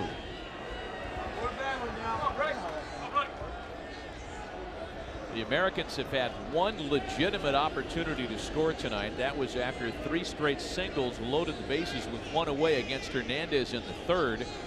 But Felix rolled a double play ball to get him out of trouble. There's a ground ball for Escobar and 1 away for Deolis Guerra.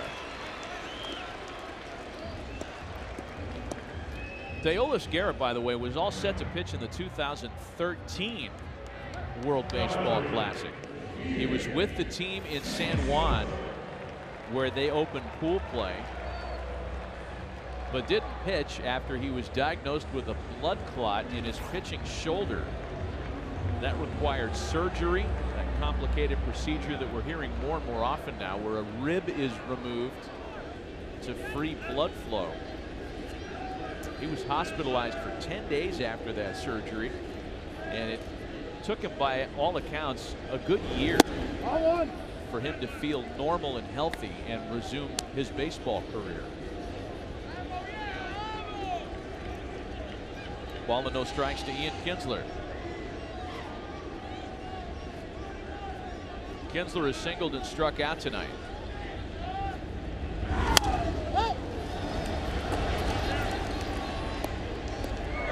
It's 1-1.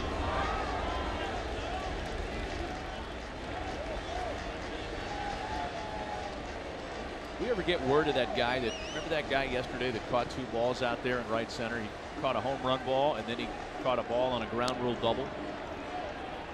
Is he back tonight? Oh, I saw him on CNN last night.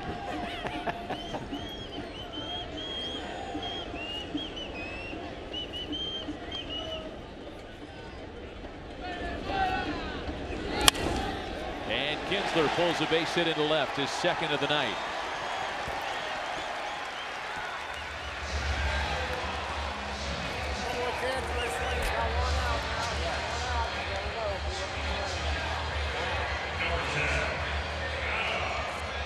Let's take you back to the aforementioned scoring opportunity back in the third. Singles by Lucroy, Bregman, and Kinsler, and then the bouncing ball for Altuve that turned into the inning-ending rally killer.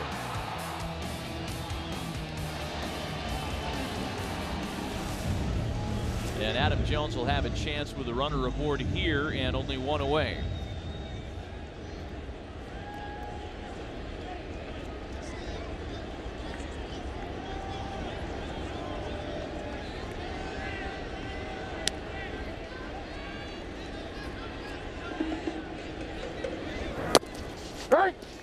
Quick throw down to first.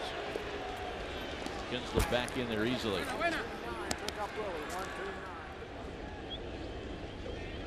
I am surprised that Jones is not checking the ball. He's got to be able to check the ball. And they're just going to throw it out. So he was too late.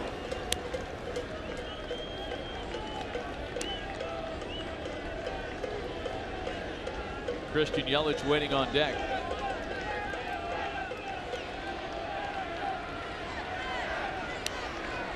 Starters were fantastic tonight. King Felix, 5 shutout innings. Drew Smiley, 4 2/3 with 8 strikeouts, including 6 in a row to end his night. The only difference, the unearned run that Venezuela scored in the third.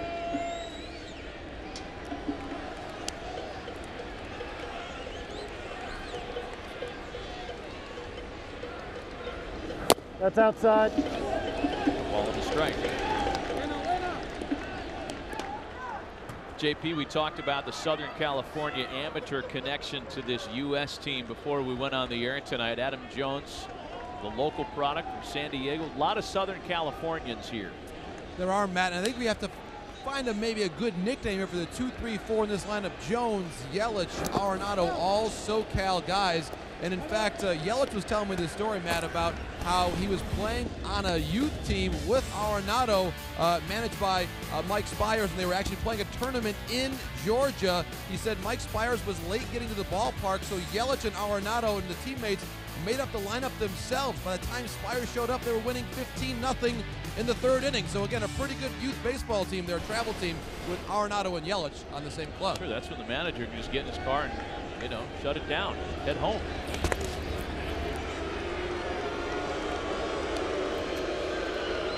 Guerra showing some concern with Ian Kinsler at first base. 2 balls and a strike to Adam Jones. Jones has yet to see anything middle in or up. They've been very, very careful throughout this whole USA lineup.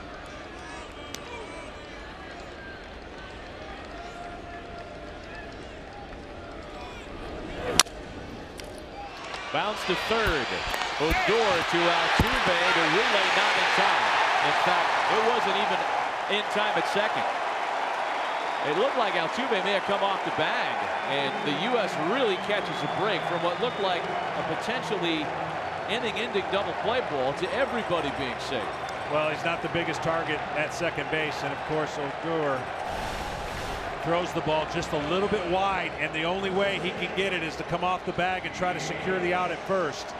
But Jones does not take anything for granted and runs it out. And this small opportunity for the USA team. Jones does a nice job getting out of the box and putting his head down and not taking nothing for granted. It's going to be all for Deolis Guerra. The left-handed hitting Christian Yelich due up, and the Fire get not a pitching change, and we'll be right back.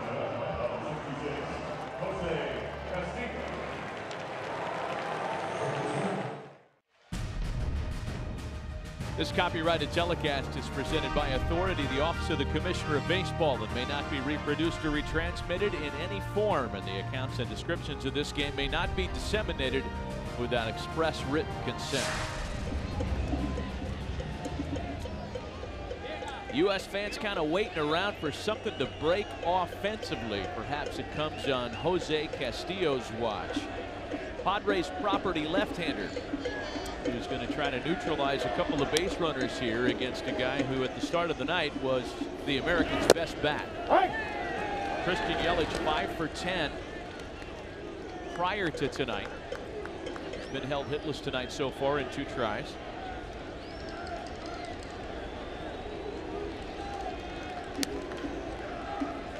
'21-year-old Jose Castillo in a big spot.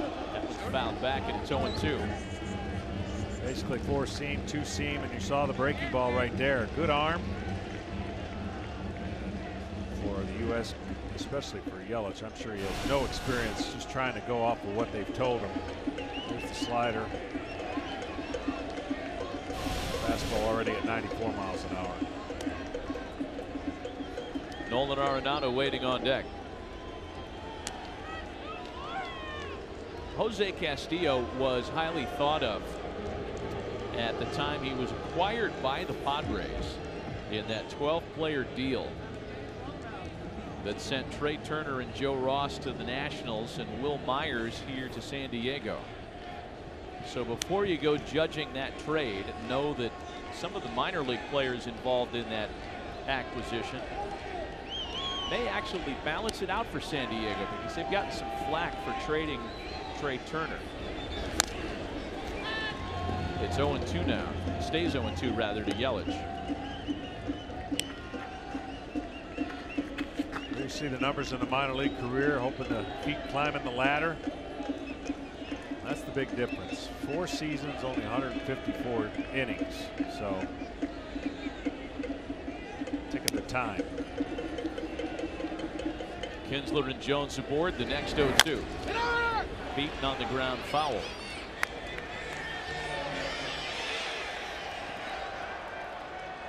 Four hits for Team USA tonight, all of them singles. 3 hits for Venezuela tonight, all of them singles. See if they climb the ladder with a fastball right here after 3 consecutive breaking balls. Slow him down and then speed him up.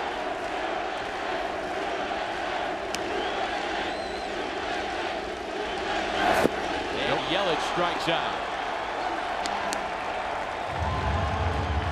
Back to the slider and went below the zone. Yelich could not stay off it.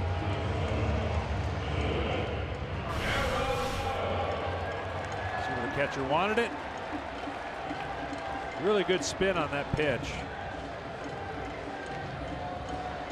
Looks like we're going to get another pitching change. Yeah, Nolan Arenado scheduled. And it looks like Venezuela wants a right-hander for him. A slow walk to the mound by Omar Vizquel. I don't know that anybody else was up, though. Yeah, no change here. I mean, as soon as we saw Omar, it stood to reason, because Arenado's the batter.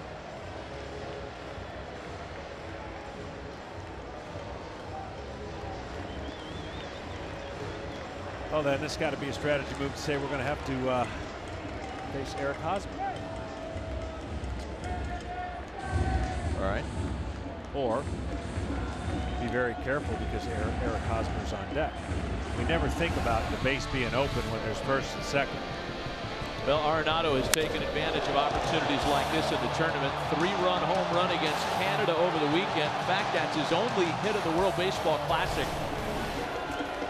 But Major League Baseball's RBI leader over the last 2 years is about as good as it gets in spots like this. They're coming after him. This ball misses upstairs. And that's what you want to remind everybody of. That, you know, again, when it's second and third, this would be kind of an easier approach. You just put them on first and face the left-hander. But even though it's first and second, there's still a base open. You don't think that way conventionally as a pitcher. So you say, hey, if the count doesn't go in your favor, this is how we're going to try to attack him. If we lose him, you got the left-hander on deck. 95-mile-an-hour fastball in for a strike.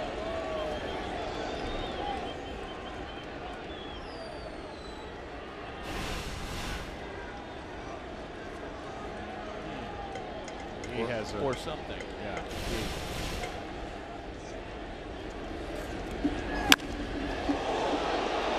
Ball and 2 strikes now.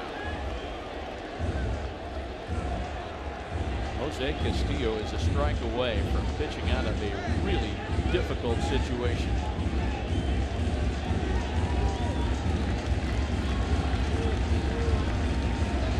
Guy that shot up the Padres developmental system quickly last year.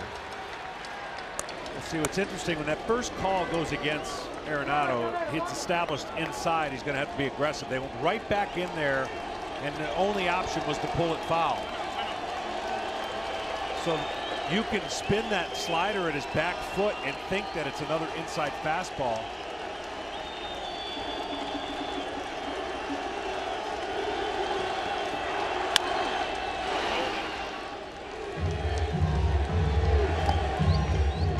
Still 1-2. Nolan Arenado last year had reverse splits, right versus left. 304 against right-handed pitching, just 267 against southpaws.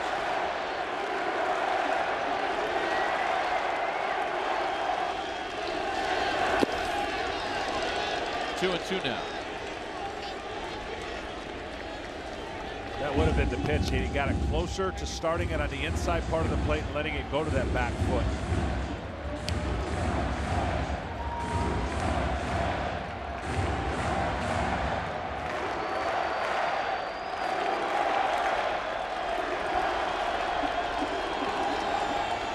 Two balls and 2 strikes to Nolan Arenado. Missed with the breaking ball again. Full count now.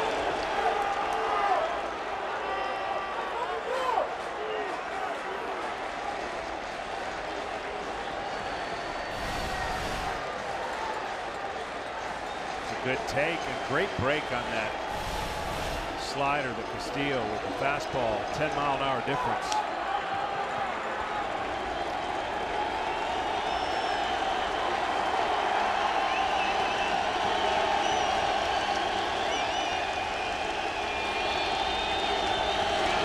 Runners go, a swing and a miss to strike out, and a big jam avoided by the 21-year-old Jose Castillo. Pitching change for Team U.S. Still a 1-0 ball game as David Robertson takes over to work the top of the 7th inning. He'll get the tough middle of the order for Venezuela. Miguel Cabrera leads things off. Cabrera, Martinez, and Odor as you take a look at the 2016 numbers with the White Sox.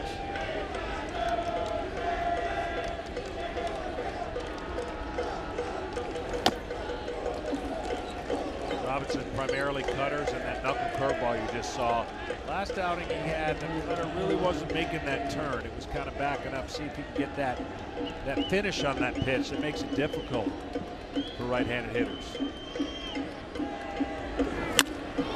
Cabrera lines to left. Did a nice job on him tonight. Smiley kept him 0 for 2, and Robertson gets him to start the 7th.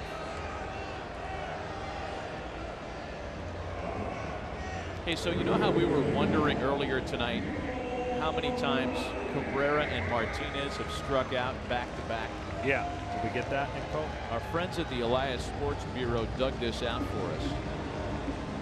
Prior to last season, it had only happened 13 times in 4 years. Last season, however, it happened on 6 occasions. Pretty so close. A total of 19 times in the 5 years they've been together. Here's Victor Martinez with 1 away. So I said 4 and you took the under. Yeah, I was off. Not by much.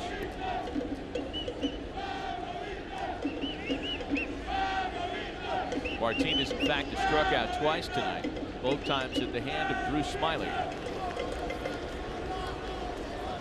Andrew Miller up in the U.S. bullpen.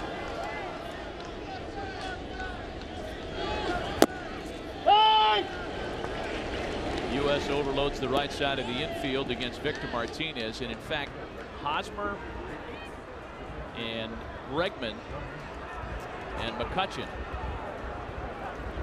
you could draw a straight line all the way between them. They are standing as symmetrically as they possibly could be.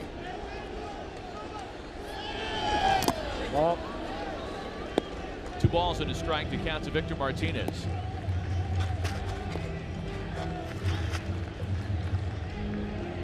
As I mentioned before, coming out of spring training, it's going to be a lot of GMs looking at the Tigers to see if they struggle at all, and then when do they sell. The health of this guy right here is so huge. Predominantly right-handed hitting club of the Tigers. Of course, his teammate Miguel Cabrera. This is an RBI machine.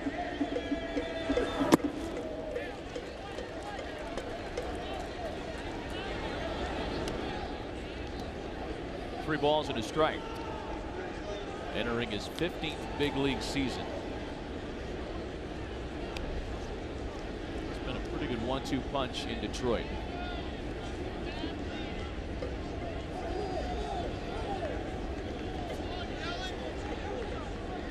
Robertson working out of the stretch with the bases empty, and Femart swings and sends a ball to deep right center field.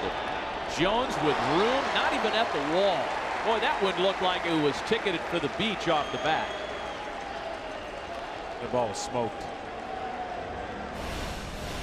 Cutter right into the barrel of the bat. Martinez, you can tell right there, he thinks I might have got it. He says no, sir. Boy, just putting a ball in play into the outfield has been a rarity here tonight. Your game summary with 2 out in the 7th.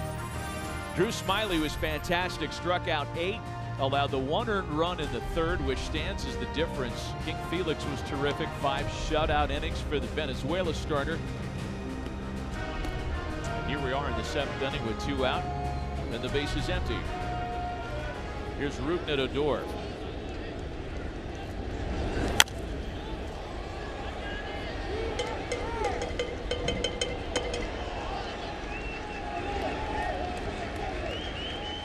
Odor as well has struck out twice tonight. Also guilty of a throwing error, which did not amount to a run.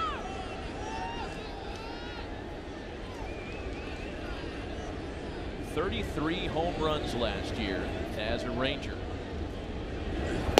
Oh. If you're going to fine-tooth comb, if you're really going to pick at the details in Rougned Odor's year last year, the Rangers would like to see the on-base percentage a little higher. It was under 300 last season, 9th lowest in the majors among qualifying hitters. I thought you were going to say that Cabrera and Martinez were a good 1-2 punch, but he's a good 1 punch. Oh, nicely done. It's going to be interesting when Venezuela plays the Dominican Republic.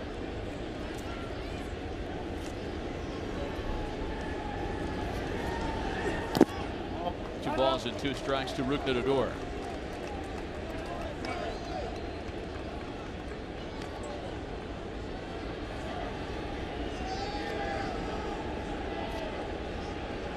It's kind of how the first game of the first pool went for the U.S. team against Colombia.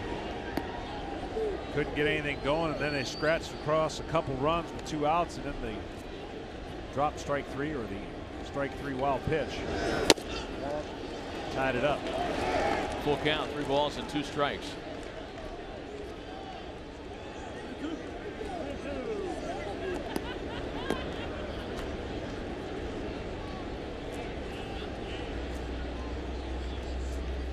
Base is empty, 2 gone, a 1-0 game.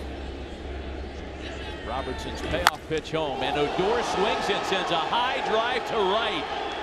That's the pop we were talking about.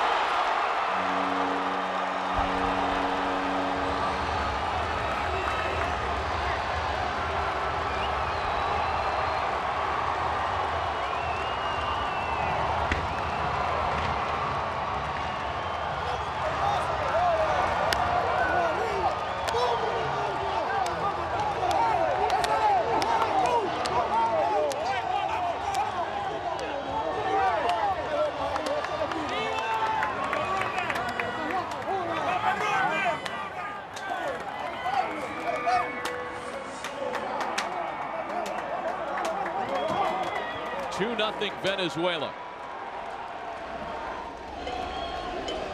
Here's Alcides Escobar now.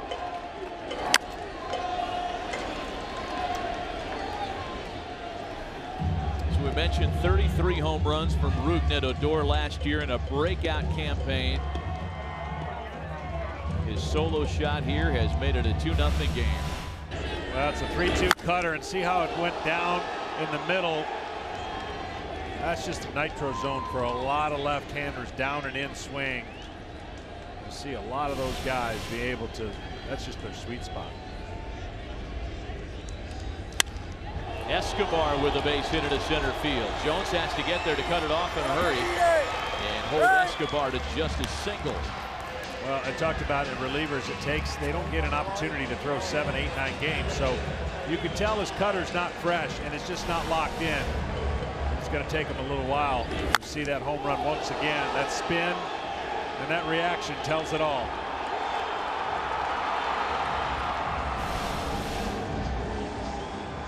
It's going to be all for David Robertson. Carlos Gonzalez, the scheduled batter. And Jim Leland wants to make a change. A 2-0 ball game.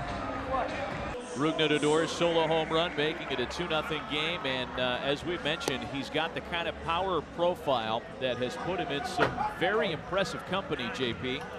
Yes, Matt. Odor, one of 3 middle infielders ever with 50+ home runs and 20+ stolen bases through his age 22 season. You may have heard of the other 2, Cal Ripken Jr. and Alex Rodriguez. Wow. I mean, that's heady company that he's in right now. His home run in part knocks David Robertson out of the game. And with a runner aboard, a run in and 2 away, it's going to be Andrew Miller who will try to neutralize Carlos Gonzalez. Starts him with a strike.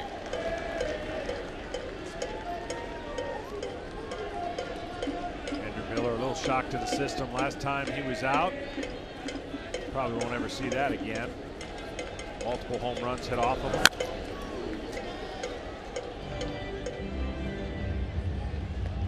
Well, StatCast powered by Amazon Web Services is going to talk about this home run, and it was absolutely squared up. You see his, no doubt about it, as soon as he hits it, he knows it's gone. Robertson knows it's gone. 104.7 and 422 feet are the numbers.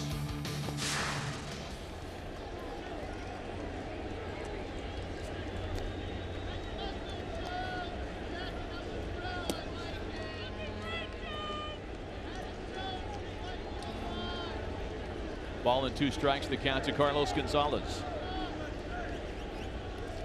He has singled and scored. Prior to that home run by Odor, it was the lone run of the night.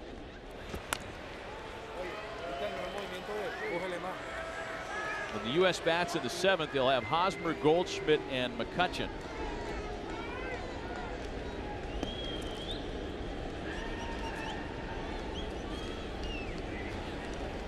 Home run by Odor, by the way. The first non-single of the night on either side. Little chip shot out in front of catcher. And Jonathan Lucroy finishes the inning. Rougned Odor does a little damage, however. 7th inning stretch at Petco Park, and the homestanding Americans now trail by 2. Eric Hosmer leads things off in the U.S. half of the 7th. The Americans have 9 outs left to try to catch Venezuela in their 2-0 lead tonight. Hosmer, Goldschmidt, and McCutchen against the 21-year-old Jose Castillo, who in most impressive fashion struck out Yelich and Arenado to strand runners aboard with 1 gone in the 6th. Knocked down at third by Odor, and Hosmer is going to be on base with an infield single.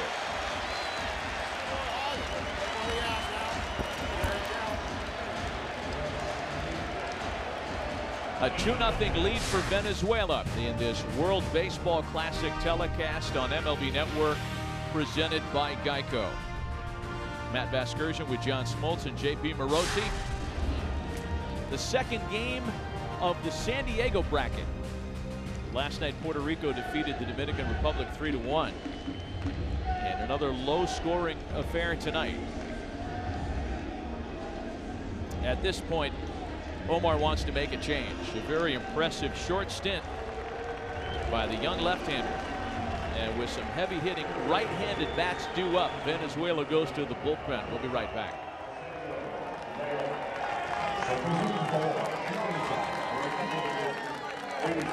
Pitching change.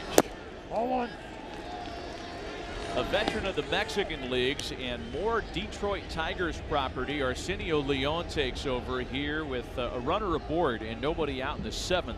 It was crucial for Venezuela to get a right-hander in the game for Goldschmidt. Paul Goldschmidt is the active OPS leader versus left-handed pitching. Leon pours in a strike, and it's 1-1.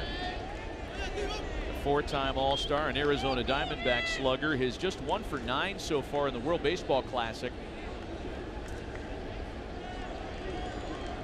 But it was a chance too big to take to leave the left-hander out there against him. It's always tough facing somebody you've never seen under these circumstances. Of course, he's got a good live arm. You can see the ball with velocity and movement. Goldschmidt's just trying to see one in the zone that he likes. And then, as we know, the power that he displays. One swing of the bat could tie it up.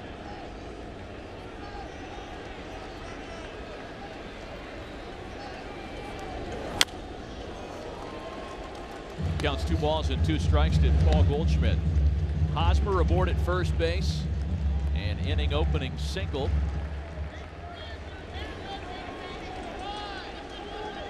All 5 U.S. hits have been of that variety. Andrew McCutchen next. A bunch of right-handed bats further explaining the move. Goldschmidt with a foul ball to stay alive at 2-2.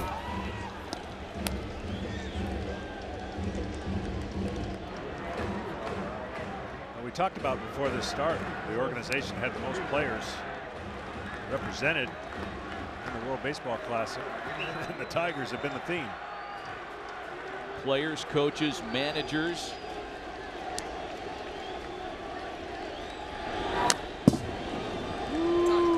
First breaking ball, and Goldschmidt. Oh, and Torino's definitely going to say, we got to get that ball down. That's over the middle of the plate.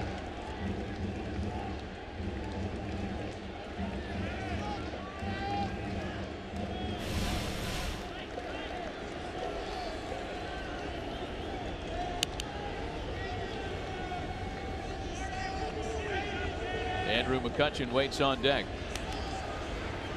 Paul Goldschmidt representing the tying run. Full count now, 3-2.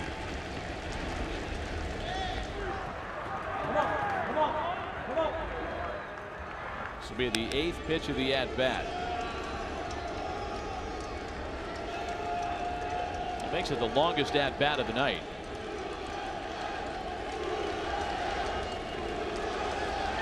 There goes Hosmer. And Goldschmidt puts it in play to third. Odor can't make the play.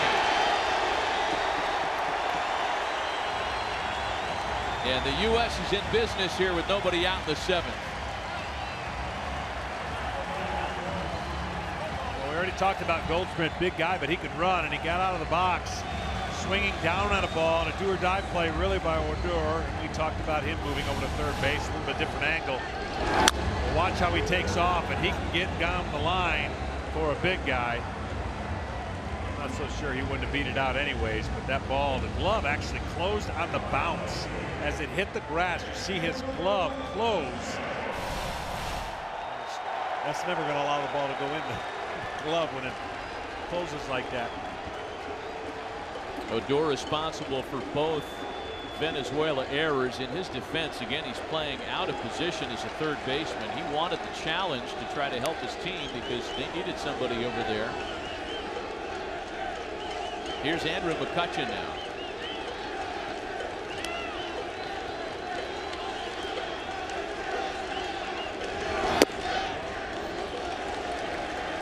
Even as a second baseman, Rougned Odor is not without his defensive shortcomings. He led the American League in errors last year, and then in 2015 led All-American League second baseman in miscues. That's a part of his game that's still evolving. So we've kind of seen the both ends of it from Odor. The great power. Speaking of which, there's a drive out to right field. At the wall, Carlos Gonzalez hauls it in for out number 1.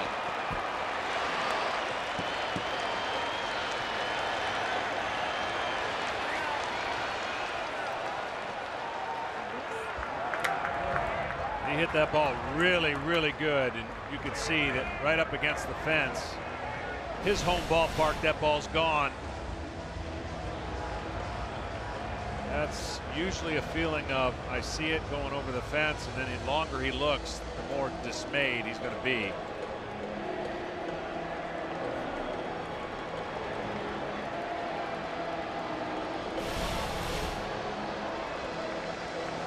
Going to have another change this inning. Where are we? Omar's kind of hard to read. It's very hard to read. There's nobody up, so we just answered that question by glancing into the Venezuela bullpen. Bullpen, they have the top tier in the bullpen. It's awfully difficult too to see how much movement goes on there, but some strategy with the infielders, strategy with your pitcher.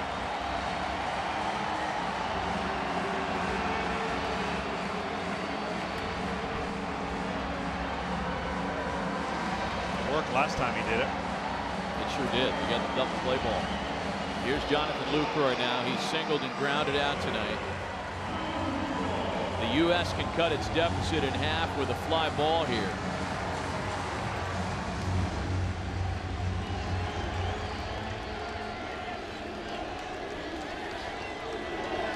Felix Hernandez shut out Team USA through 5.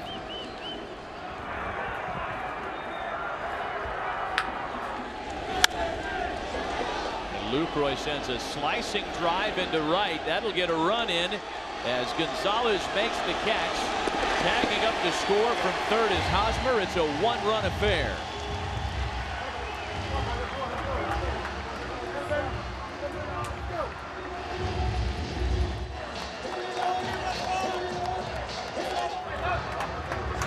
That was a big run right there. Just draw closer and see what the rest of your lineup can do.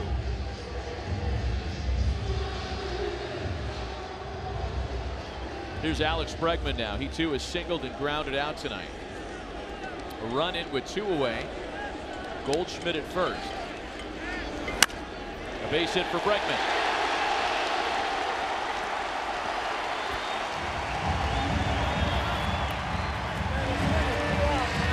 Alex Bregman just does not carry himself like a guy with 2 months of major league time. He is going to be a good one. No, that's why his own manager said when he was struggling, you're one of my best hitters. I'm going to bat you second. He's got a short, compact stroke.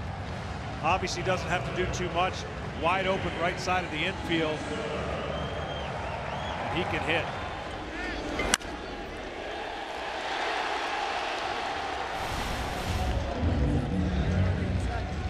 We haven't seen Kinsler get one middle half. A lot of his home runs, Kinsler, especially when he was with the Rangers, are the pull variety. He goes up there. He's not your traditional leadoff hitter as far as single steal bases. He can hit a lot of home runs.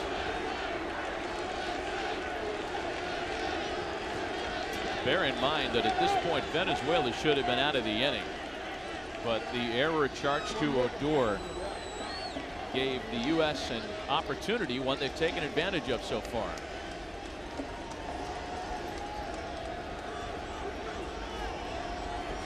Kinsler has a pair of singles tonight. You know, as scary, as potent, and as major league decorated as the Venezuela lineup is, you can't say the same about its bullpen. That might be the one big wart on the team. They gave up 21 runs in 4 games in Mexico to start the Classic.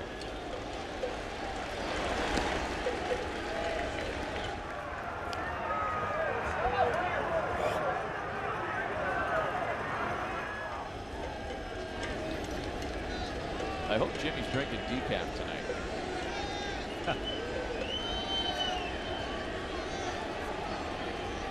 Not a whole lot of opportunities for either side to score runs with people on base. Kinsler falls behind 1 and 2 now. No, it's been well pitched, and the hitters have tipped their hats indirectly to the pitchers because they haven't made many mistakes.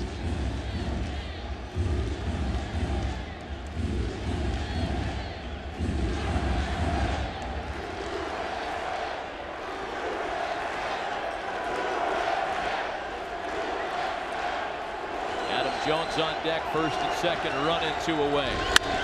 And Kinsler puts it in play for Altuve to retire the side. The U.S. is able to get on the board to cut their one-time deficit in half. We played 7 complete, a good one at Petco Park, Venezuela by a run. You only get one chance to make a good first impression. MLB Tonight takes you inside every team's training camp for your first impression on how teams stack up for the new season. MLB Tonight's 30 clubs in 30 days. Go to MLBnetwork.com for the full schedule. Pitching change for Team USA to try to hold the deficit at a run. Veteran right-hander Pat Neshek takes over in the 8th.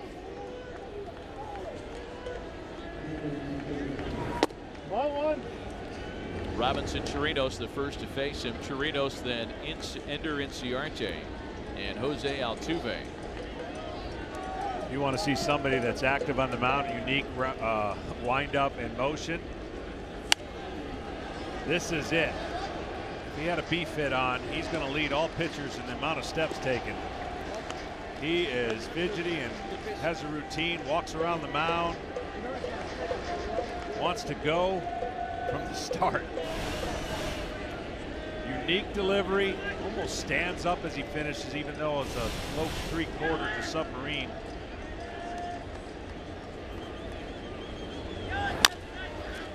Ground ball to third. 4-time Gold Glover Arenado's got a routine play for route number 1. Well, JP, we know a few things about Pat Neshek in terms of what he likes to do when he's not in uniform. We know he's a big video game guy, but apparently that's not his only hobby. Matt, it's baseball collectibles. When John Lackey signed with the Cardinals, he wanted Neshek's number 41. Now, as John Smoltz knows, standard procedure there is the wristwatch. Well, Neshek said, I don't want that. I want a signed Babe Ruth baseball. So John Lackey bought him exactly that. Pat Neshek told me, guys, he has the best mint condition set of 1970 Topps cards in the entire world. Love it. First offering to Ender Inciarte is fouled away. I mean, baseball cards and video games, it's our youth. And Pat's still in it. And we're all very jealous, as a matter of fact. Part of a kind of a rebuilt Phillies bullpen this year. He'll be his 6th major league employer as Inciarte bunts it foul to fall behind 0-2.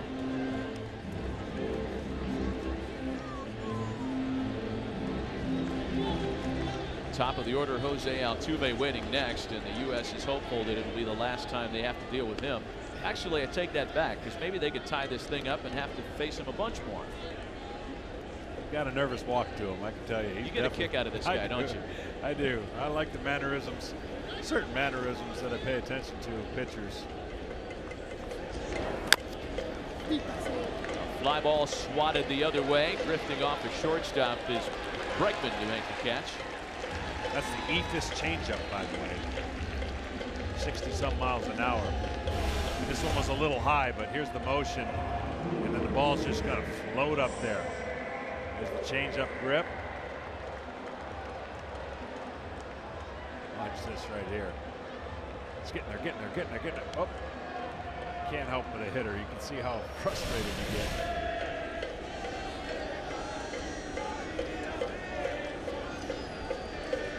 So now back to Altuve, who opened the game with a bunt single on the very first pitch and has gone 0 for 2 since, so 1 for 3 altogether tonight.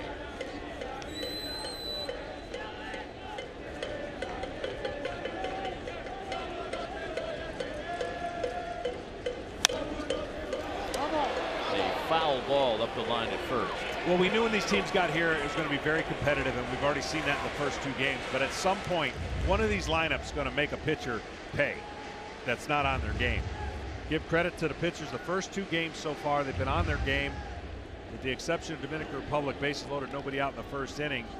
They were silenced to only 1 run, and right now the USA only 1 run in their game.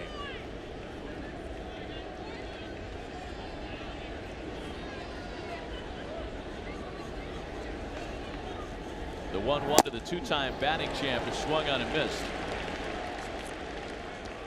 It's almost like Pat Neshek is a left-hander trapped in a right-handed body.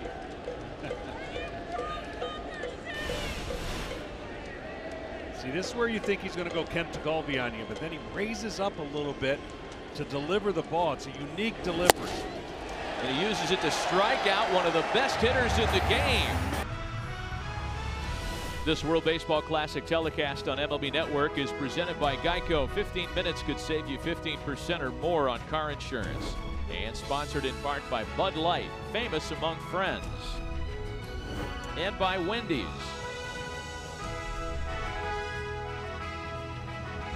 It's been a good one to watch. Just a 1-run affair. Some changes for Venezuela.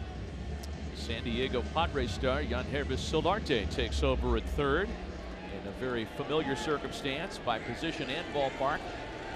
And Chicago Cubs right-hander Hector Rondon takes over on the mound. One of the new adds to the Venezuela bullpen.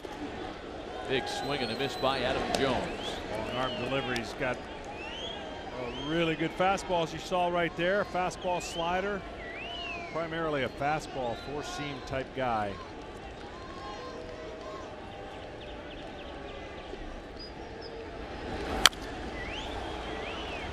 Quickly 0-2 to Adam Jones. Jones, Yelich, and Arenado scheduled. No shortage of terrific options for Jim Leyland should he want to push some buttons here in his last 6 outs. There's some notable non-starters tonight. Giancarlo Stanton from the right side, a guy that can tie it with 1 swing of the bat. Same with a guy like Brandon Crawford as a left-handed hitter. That's the thing, though. I mean, you've got a lineup of all-stars. Who are you going to pinch hit for? Yeah, it's just got to be feel, right? Matchups, maybe a guy who's nasty on particular right-handers.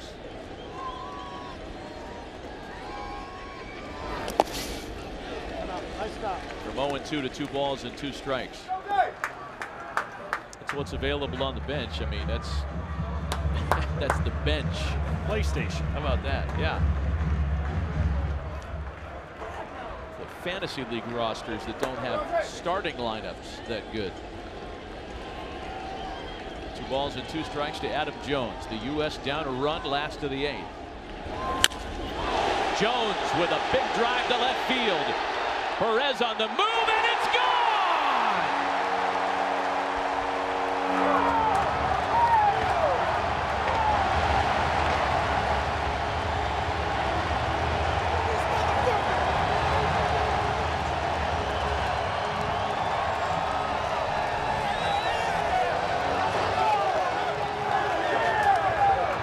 The San Diego native ties it in the 8th.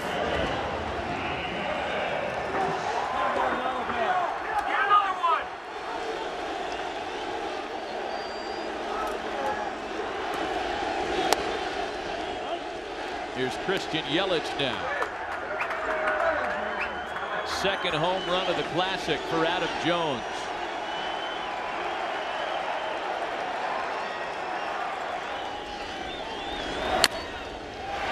Yelich with a bouncer that gets back up the middle. The go-ahead run on base with nobody out.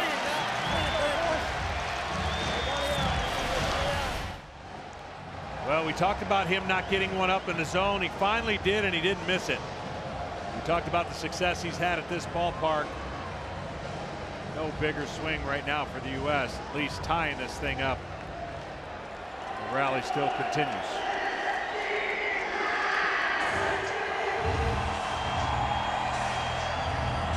Boy, how good does that feel for Adam Jones? He grounded out, doubled up with the bases loaded in the third. Left the runner in scoring position earlier. On one big swing of the bat makes up for all that.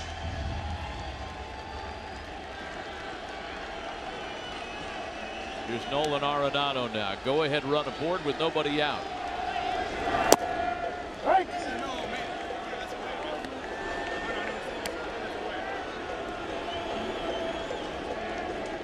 Arenado convinced that ball was outside.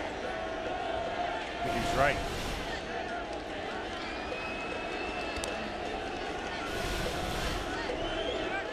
I like to go to the old Tommy Lasorda line on that.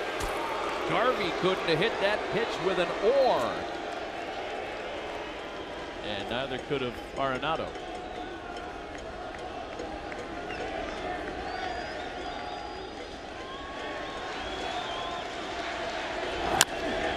Arenado socks a high fly ball to left.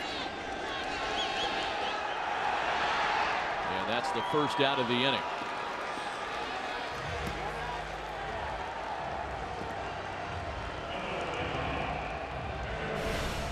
This ball had a chance to be a long ways, but just gets underneath it. Oh, man.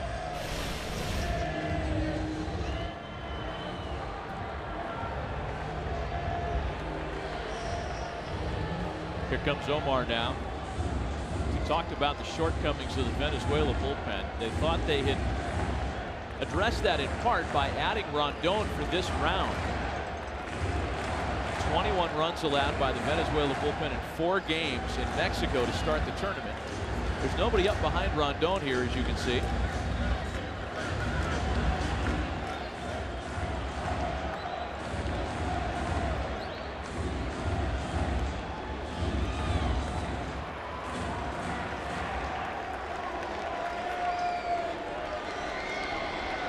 U.S. gets 1 in the 7th on the sac fly by Lucroy. The Jones home run ties it in the 8th.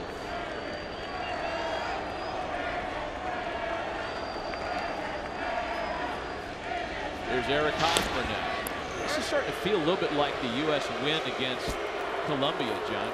Yeah, that's what I was saying. It took a long time to get them going, and then they were sparked in the latter part of the innings. And of course, won it in extra innings. A huge relief because of the expectations for the U.S. going into that first round.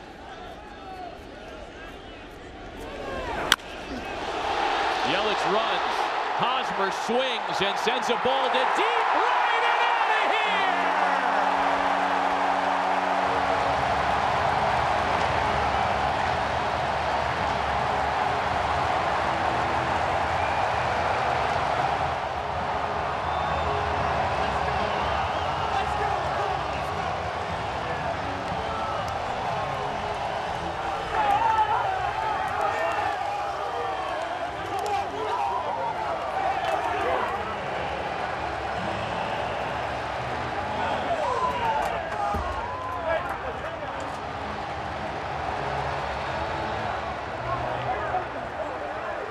Boy, does Eric Hosmer love swinging the bat at Petco Park.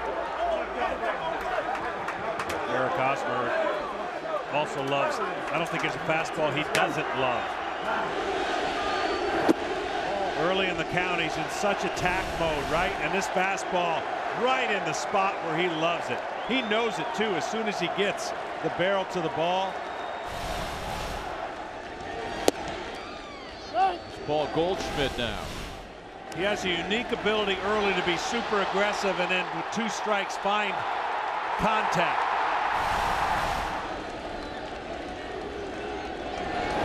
Same spot that he took Johnny Cueto deep in July to become the MVP of the All-Star game. You know, before this inning began, the U.S. had hit only 2 home runs in the entire tournament, but a pair of homers here. Adam Jones, his second, and Hosmer's first of the World Baseball Classic.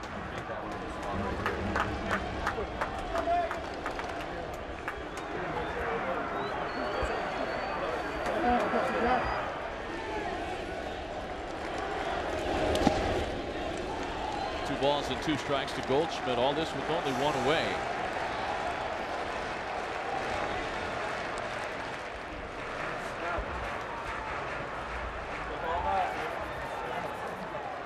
Go, Paul. U.S. bullpen's busy. Luke Gregerson might be the guy that gets the opportunity to save this one tonight. And Goldschmidt sends a ground ball to third for Solarte. And they're 2 away.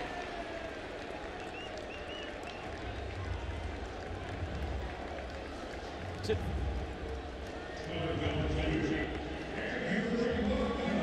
You know, if this score holds, John, and the Americans hang on to win, tomorrow Venezuela has to try to bounce back against the Dominican Republic, and both of those teams will enter play tomorrow winless, and it makes tomorrow's game crucial. That's a must win if the DR and Venezuela want to have a real chance of moving on to Los Angeles next week. For sure, and don't think DR, with all that's at stake for them, it's going to be a high intensity game tomorrow, for sure. We'll be with you live tomorrow at 7 local time, 10 p.m. Eastern, for the 3rd game in San Diego, and it's going to have some major repercussions for somebody. McCutchen has a base hit.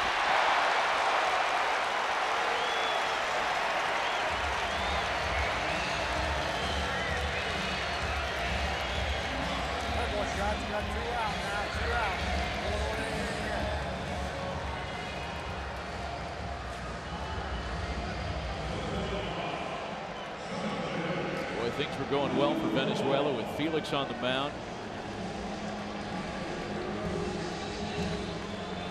Deolis Guerra threw the ball well. So did Jose Castillo. But the deeper the U.S. got into Venezuela's bullpen, the better things got for the Americans.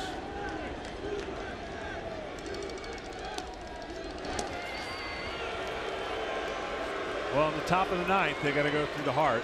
Of course, Martin Prado had to come out, so Cabrera and Martinez looming. You know why I know that, Matt? McCutchen runs. Why do you know that? A base hit to left. Got a perfect scorecard going. Ooh. A little bobble in left, but not enough for McCutchen to come home on. And there are runners at the corners now with 3 runs in and 2 away. Is this the longest you've ever kept the scorecard going? Yeah, first game was perfect too. Lucroy with the runner going, of course, takes advantage of the infielders moving, and right now the U.S. is a totally different team. 7th and 8th inning, they've woken up to score 4. And they're hoping to add on. Alex Bregman has a couple of singles tonight.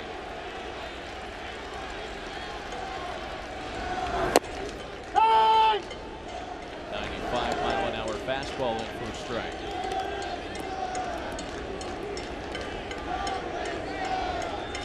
And 264 with the Astros is really higher than that. Because he started out so bad, it was hard to overcome. Behind 0-2. The inning started with Adam Jones' game-tying home run. Yelich singled. After an out, Hosmer hit a 2-run home run. And then with 2 out, McCutchen and Lucroy have stacked up base hits. Bregman, the 8th American to bat in the inning. What's crazy about this tournament, besides trying to bank wins, is the runs. getting them. You never know how they're going to play out. Various tiebreakers. Yeah, Jim Leland simplified that for us today. He said, we're just going to win. We're not going to worry about any of that.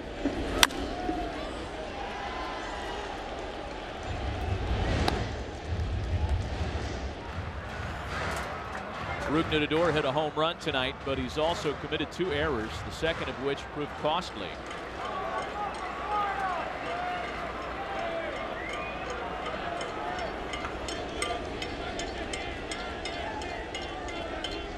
A 3-run, 5-hit inning for the U.S. The comeback against Colombia last week in Miami, the U.S. was down 2-0 after 5. Tonight, they were down 2-0 headed to the 7th.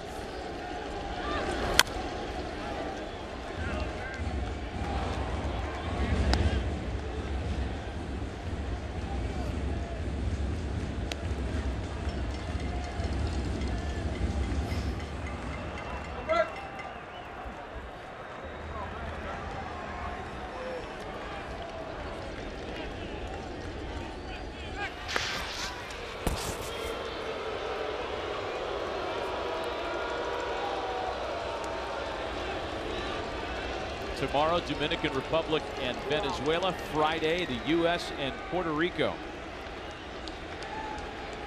Puerto Rico yet to lose in the tournament this year. And the Americans hoping to hang on here tonight and get their 1-0. 2-2 to Bregman. No wasted movement for Bregman. He's not jumping out at the ball when it's being delivered. Patiently fighting off the pitches.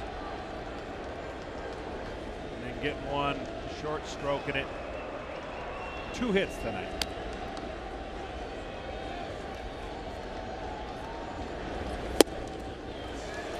So from 0-2 to a full count now, 3 balls and 2 strikes. Begin our broadcast times the next 2 nights, back by an hour. Tomorrow, Venezuela and the Dominican Republic at 10 Eastern, 7 locally, and then Team USA's back on the field once again on Friday night to take on the strong club from Puerto Rico.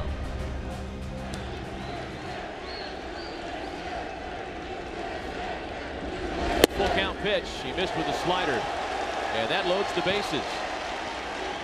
A fine plate appearance by Alex Bregman that started 0-2.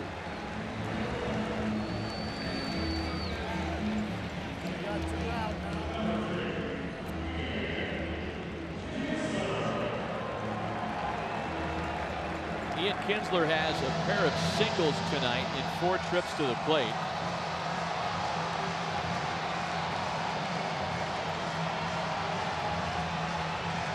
And now Omar is going to make a move.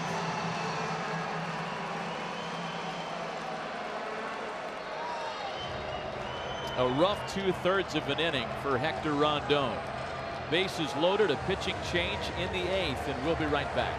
The U.S. lineup flexing its muscle here in the 8th. They're about to send their 9th batter to the plate. They've scored 3 times on a pair of home runs. Adam Jones, the local San Diego product, with a game-tying home run to start the inning, and then Eric Hosmer, 2 guys, not coincidentally perhaps, that have big career numbers in this ballpark, and they have sparked the way for the U.S. Yeah, another good game. We expected this in this pool. We expected a lot of competitive games and a lot of emotion.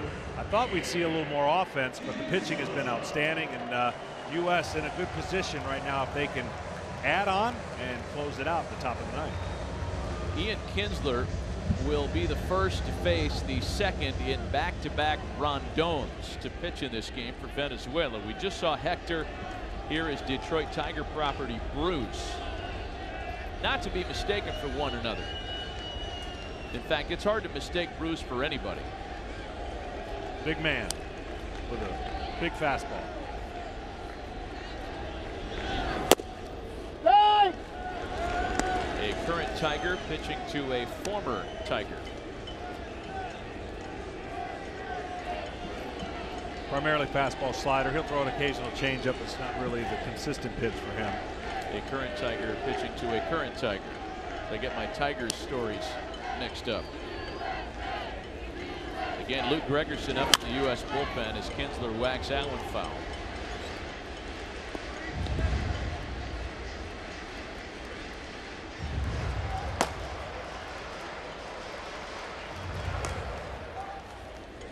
big-time power arm on the mound for Venezuela. And the slider stylings, the spin of Luke Gregerson still to come in the top of the ninth.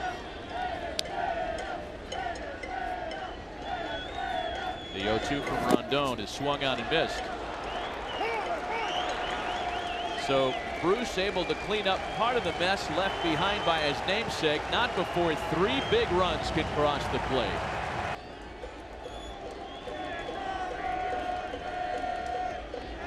Hernan Perez leads things off for Venezuela, trailing by a pair. Trailing in the game for the first time all night as Brandon Crawford takes over at shortstop here in the ninth.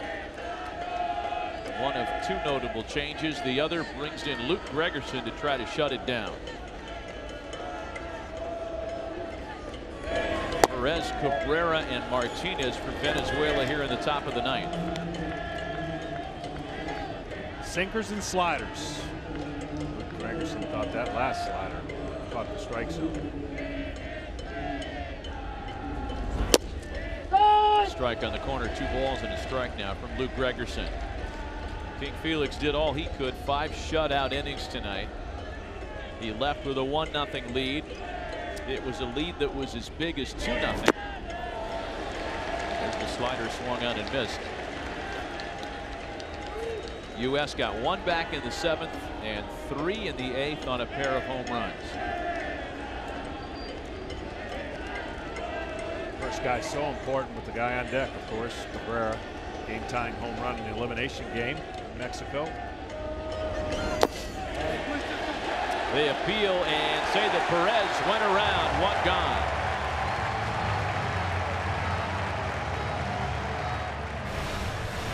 Slider away, but he could not, according to the umpire, hold up.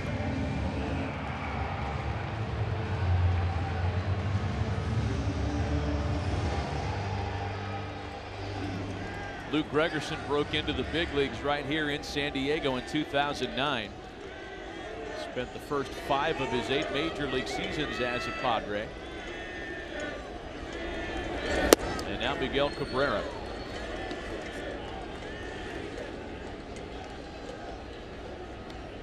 Not a lot of head-to-head here. Just 3 at-bats, but Cabrera's 1 hit against Luke Gregerson has been a home run. Slipped on that one. Never fun facing this guy, especially when he's 0 for 3.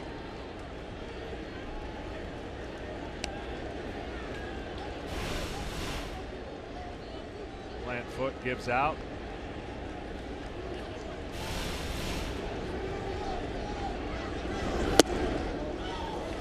And it's 3 balls and no strikes. Victor Martinez next, and then Rougned Odor, who would like nothing more than another opportunity with the bat to try to atone for the errors tonight. Check that. It's Solarte in that spot who came on defensively. And we may get to that still as Cabrera takes a ball, and he's aboard. Well, StatCast powered by Amazon Web Services is going to talk about how the U.S. team got back in this. First, the homer by Adam Jones, 102.5 miles per hour and 402 feet. And then it did not stop there. Eric Hosmer did him one better, 404 feet, 102 off the bat. 2 home run heroes for the moment. Here's Victor Martinez now. He has been held hitless tonight. The U.S. has overloaded the right side of the infield for him all night, and they do so again here with a runner at first. That's Arenado playing in the right field cutout.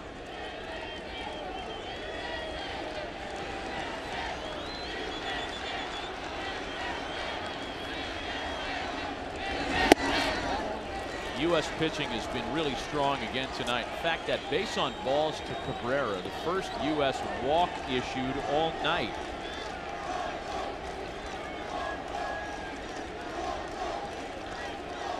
Smiley, Dyson, Robertson, Neshek, and now Gregerson. They've combined for 10 strikeouts, 8 of those from Smiley.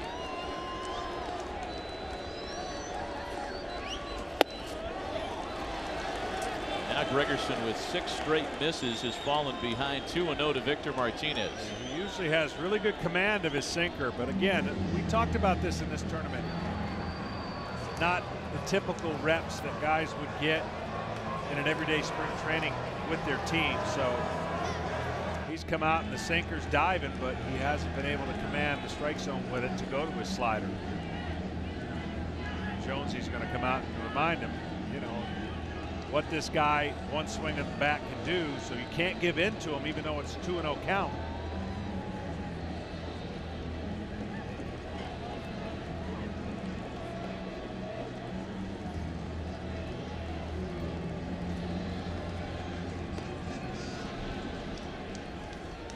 Of the 11 pitches you see on your screen that Gregerson has thrown, 8 of those have been balls. I'm going to say 6, even though 8 is exactly what the number is. I think he threw 2 of the strikes. All right. That's just what I thought. But I'm a pitcher. Understand. Right to the shift for Arenado.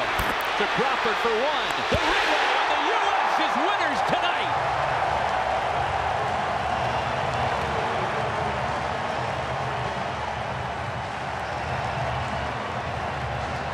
Nolan Arenado was in exactly the right spot for V-Mart. A double play that went 5 to 6 to 3. And the 2 home runs that gave the U.S. a tie game and the lead in the 8th proved the difference.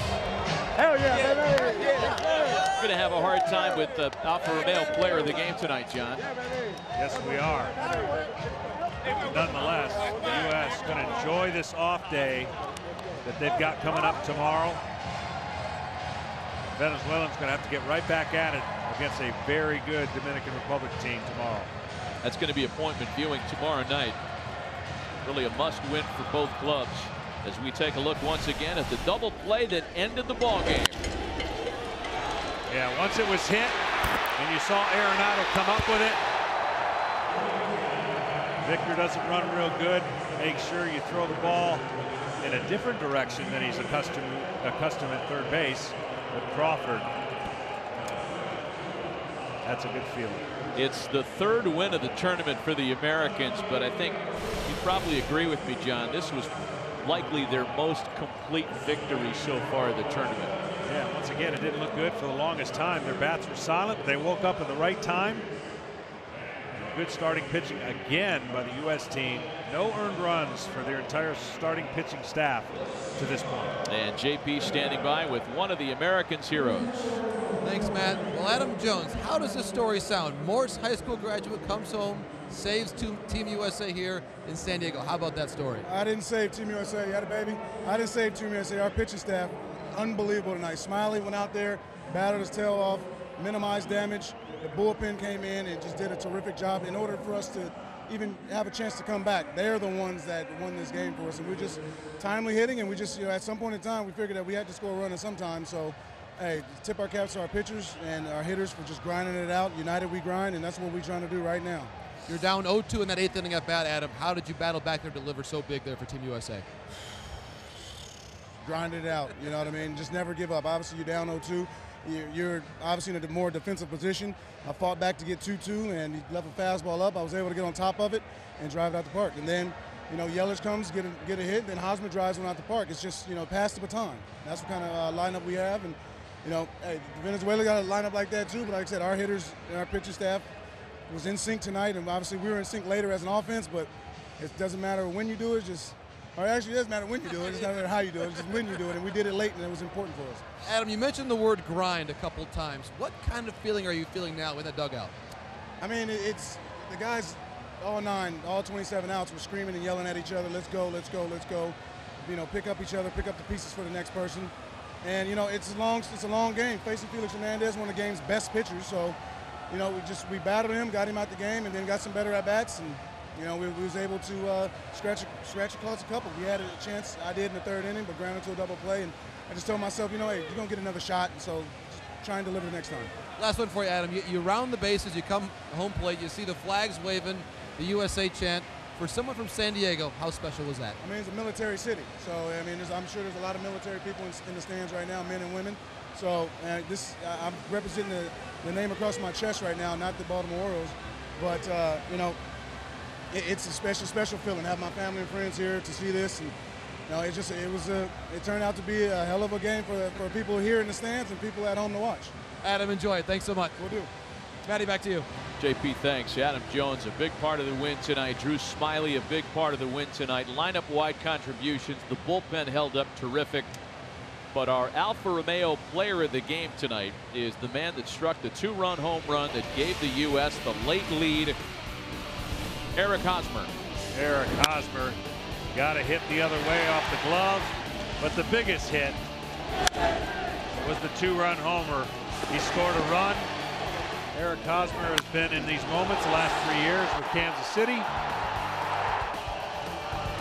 And a crisply played 3 hours and 13-minute game with the U.S. coming out on top. The MVP of the 2016 All-Star Game right here in this very ballpark has another big night in San Diego.